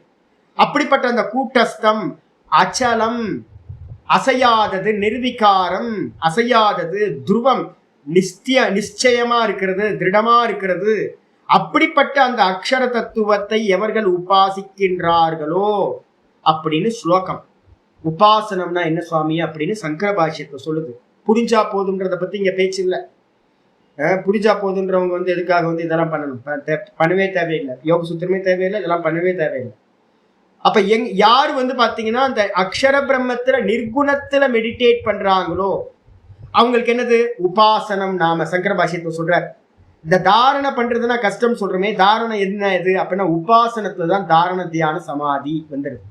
அஷ்டாங்க யோகம் ஃபுல்லா ஆசன பிராணாயாம பிரத்யாகாரம் தாரண தியான சமாதி இது எல்லாம் வந்து பாத்தீங்கன்னா உபாசனைக்கு அங்கமாக ஆகிவிடுகிறது. ஆச்சாரியர் சொல்றார் உபாசனம்னா என்ன? உபாசனம் நாம யதா சாஸ்திரம் உபாசியஸ்ய அர்த்தஸ்ய விஷயீகரணேன, சாஸ்திரத்துல சொல்லப்பட்ட ஏதாவது ஒரு ஆப்ஜெக்டை எடுத்துக்கிறது, சொல்லப்பட்ட விஷயம். இப்ப நம்ம எதை எடுத்துக்கிறோம்? நிர்குண உபாசனை. நிர்குணம், ஈஸ்வரன் நிர்குணமா இருக்கிற அந்த பிரம்ம தத்துவத்தை வந்து பாத்தீங்கன்னா விஷயமா வச்சுக்கிட்டு நிர்குணத்தை எப்படி அறியணும்? வெறும் உள்ளுக்குள்ளார பார்க்கிறவனா பகவான் இருக்கார், அதான் நிர்குணம். உள்ள வந்து அகம் அகம் அகம்னு சதா ஸ்புரிக்கிறார்ல, அவர் தான் வந்து பாத்தீங்கன்னா நிர்குணம். நான் நீங்க எதையாவது கூட நாம ரூபத்தை சேர்த்தீங்கன்னா அது பகவான் இல்லை, வெறும் கேவல சத்தா மாத்திரம்னு போன அத்தியாயத்தை போன ஸ்லோகத்துல பார்த்திருக்கோம். வெறும் எக்ஸிஸ்டன்ஸா, வெறும் கான்சியஸ்னஸா பகவான் இருக்கார். அதை விஷயமா வச்சுக்கிட்டு சாமீபியம் உபகம்யா, அதுக்கு பக்கத்துல போறது, இந்த மனசை வெளியில போகாம அதுக்கு பக்கத்துல கொண்டுட்டு வந்து தைலதாரவத்து, சதா காலமும் எண்ணெய வந்து பார்த்தீங்கன்னா ஊத்துனா விட்டு போகாம எப்படி எண்ணெய் ஒழுகு இருக்குமோ அதே மாதிரி சமான பிரத்திய பிரவாகேன, ஒரே தாட்டு அகம் அகம் அகம் அகம் அகம்ன்ற அந்த ஸ்புரணத்திலேயே தொடர்ந்து தீர்க்க காலம் எது, நீண்ட காலம் எதை நம்ம இந்த அபியாசம் பண்றோமோ அதுக்கு பேரு ஆசனம். ஒரே விஷயத்துல நிக்கிறதுக்கு பேரு உபாசனம். ஆச்சக்ஷதே, அந்த உபாசனம்னு சொல்றாங்க. இந்த உபாசனம் நிர்குண உபாசனம் இருக்குல்ல, அது எப்படிப்பட்டது அப்படின்னா இங்க வந்துருங்க. கிளேஷோ அதிகதரஸ்தேஷாம், யாரெல்லாம் வந்து பாத்தீங்கன்னா இந்த நிர்குண உபாசனைய பண்றாங்களோ அவங்களுக்கு அதிகமான கிளேஷங்கள் உண்டாகும். கிளேஷங்கள்னா யாருக்கு? இப்ப நம்ம எல்லாம் வேதாந்தம் கேட்க ஆரம்பிச்சிருக்கோம்ல, நமக்கே ரொம்ப ப்ராப்ளம்ங்க. நீங்க பாட்டுக்கு பேசாம பூஜை பண்ணிக்கிட்டு இந்த ஸ்திரீகள்லாம் வந்து குத்து விளக்கு பூஜைக்கு போயிட்டு வந்துட்டு இருந்தீங்கன்னா ஆனந்தமா இருக்கும், அவ்வளவுதான். வரலட்சுமி பூஜை, குத்து விளக்கு பூஜை, அப்படி கோயிலில் போயிட்டு நல்லா விளக்குல கோயிலில் வந்து பார்த்தீங்கன்னா நல்லா பூங்கோலெல்லாம் போட்டுட்டு, பட்டு புடவை கட்டிக்கிட்டு போய் பூங்கோலெல்லாம் போட்டுட்டு நல்லா கூட்டம் கூட்டமாக இருந்து பஜன்ஸ்லாம் பண்ணிட்டு ஒரு சுண்டல் பிரசாத்தி சாப்பிட்டு உங்கள் வீட்டிலேருந்து எதையா சமைச்சு கொண்டு போய் கொடுத்துட்டு எவ்வளோ நல்லா இருக்கும், மங்களமாக இருக்கும்ல. பக்கத்து வீட்டு மாமிகள்லாம் அதை என்ன பண்ணிட்டு இருக்காங்க? நீங்கள் வந்து உட்காந்துட்டு வேதாந்தம் படிக்கிறேன் அப்படின்னு 3 மணி நேரம் 4 மணி நேரம் 5 மணி நேரம் வேதாந்தம் படித்தா யாரோடையும் பேச முடிய மாட்டேங்குது, ஒருத்தரோடையும் ஒன்றும் பேச முடிய மாட்டேங்குது. நம்மளை வந்து பார்த்தீங்கன்னா ஒரு முத்திரை குத்தி வச்சிருக்கான், இது ஒரு விசித்திரமான கேஸு அப்படின்னு. யாரோடையும் விவகாரமே பண்ண முடியல. இதே நார்மல் விவகாரம் பண்ணி பாருங்க, ஆனந்தமா எல்லாத்தோட இணைஞ்சு இருக்கலாம். இப்பவே வேதாந்தம் கேட்க ஆரம்பிச்சதுக்கு பிறகே உங்களுக்கு வந்து பாத்தீங்கன்னா நிறைய கான்ட்ரடிக்ஷன் வரும், இந்த உலகத்தோட சேர்ந்து இருக்க முடியாது. அப்படி இருக்கும்போது நிர்குணத்துல நிக்க ஆரம்பிச்சிங்கன்னு வச்சுங்க, நிர்குண நிராகாரமா இருக்கிறத தியானம் பண்ண ஆரம்பிச்சிங்கன்னா முதல் காரியம் என்ன வரும் தெரியுங்களா? மூட்டு வலி வரும். முதல் பிரசாதம், பகவான் கொடுக்கிற பிரசாதம். நான் தேகம் இல்லைன்னு நினைப்பீங்களா? நான் பிரம்மம்னு நினைப்பீங்களா? பிரம்மம் சொல்றது தேகம் இல்லை பொய் அப்படின்னு. மூட்டு வலியை என்ன பண்றது சொல்லுங்க.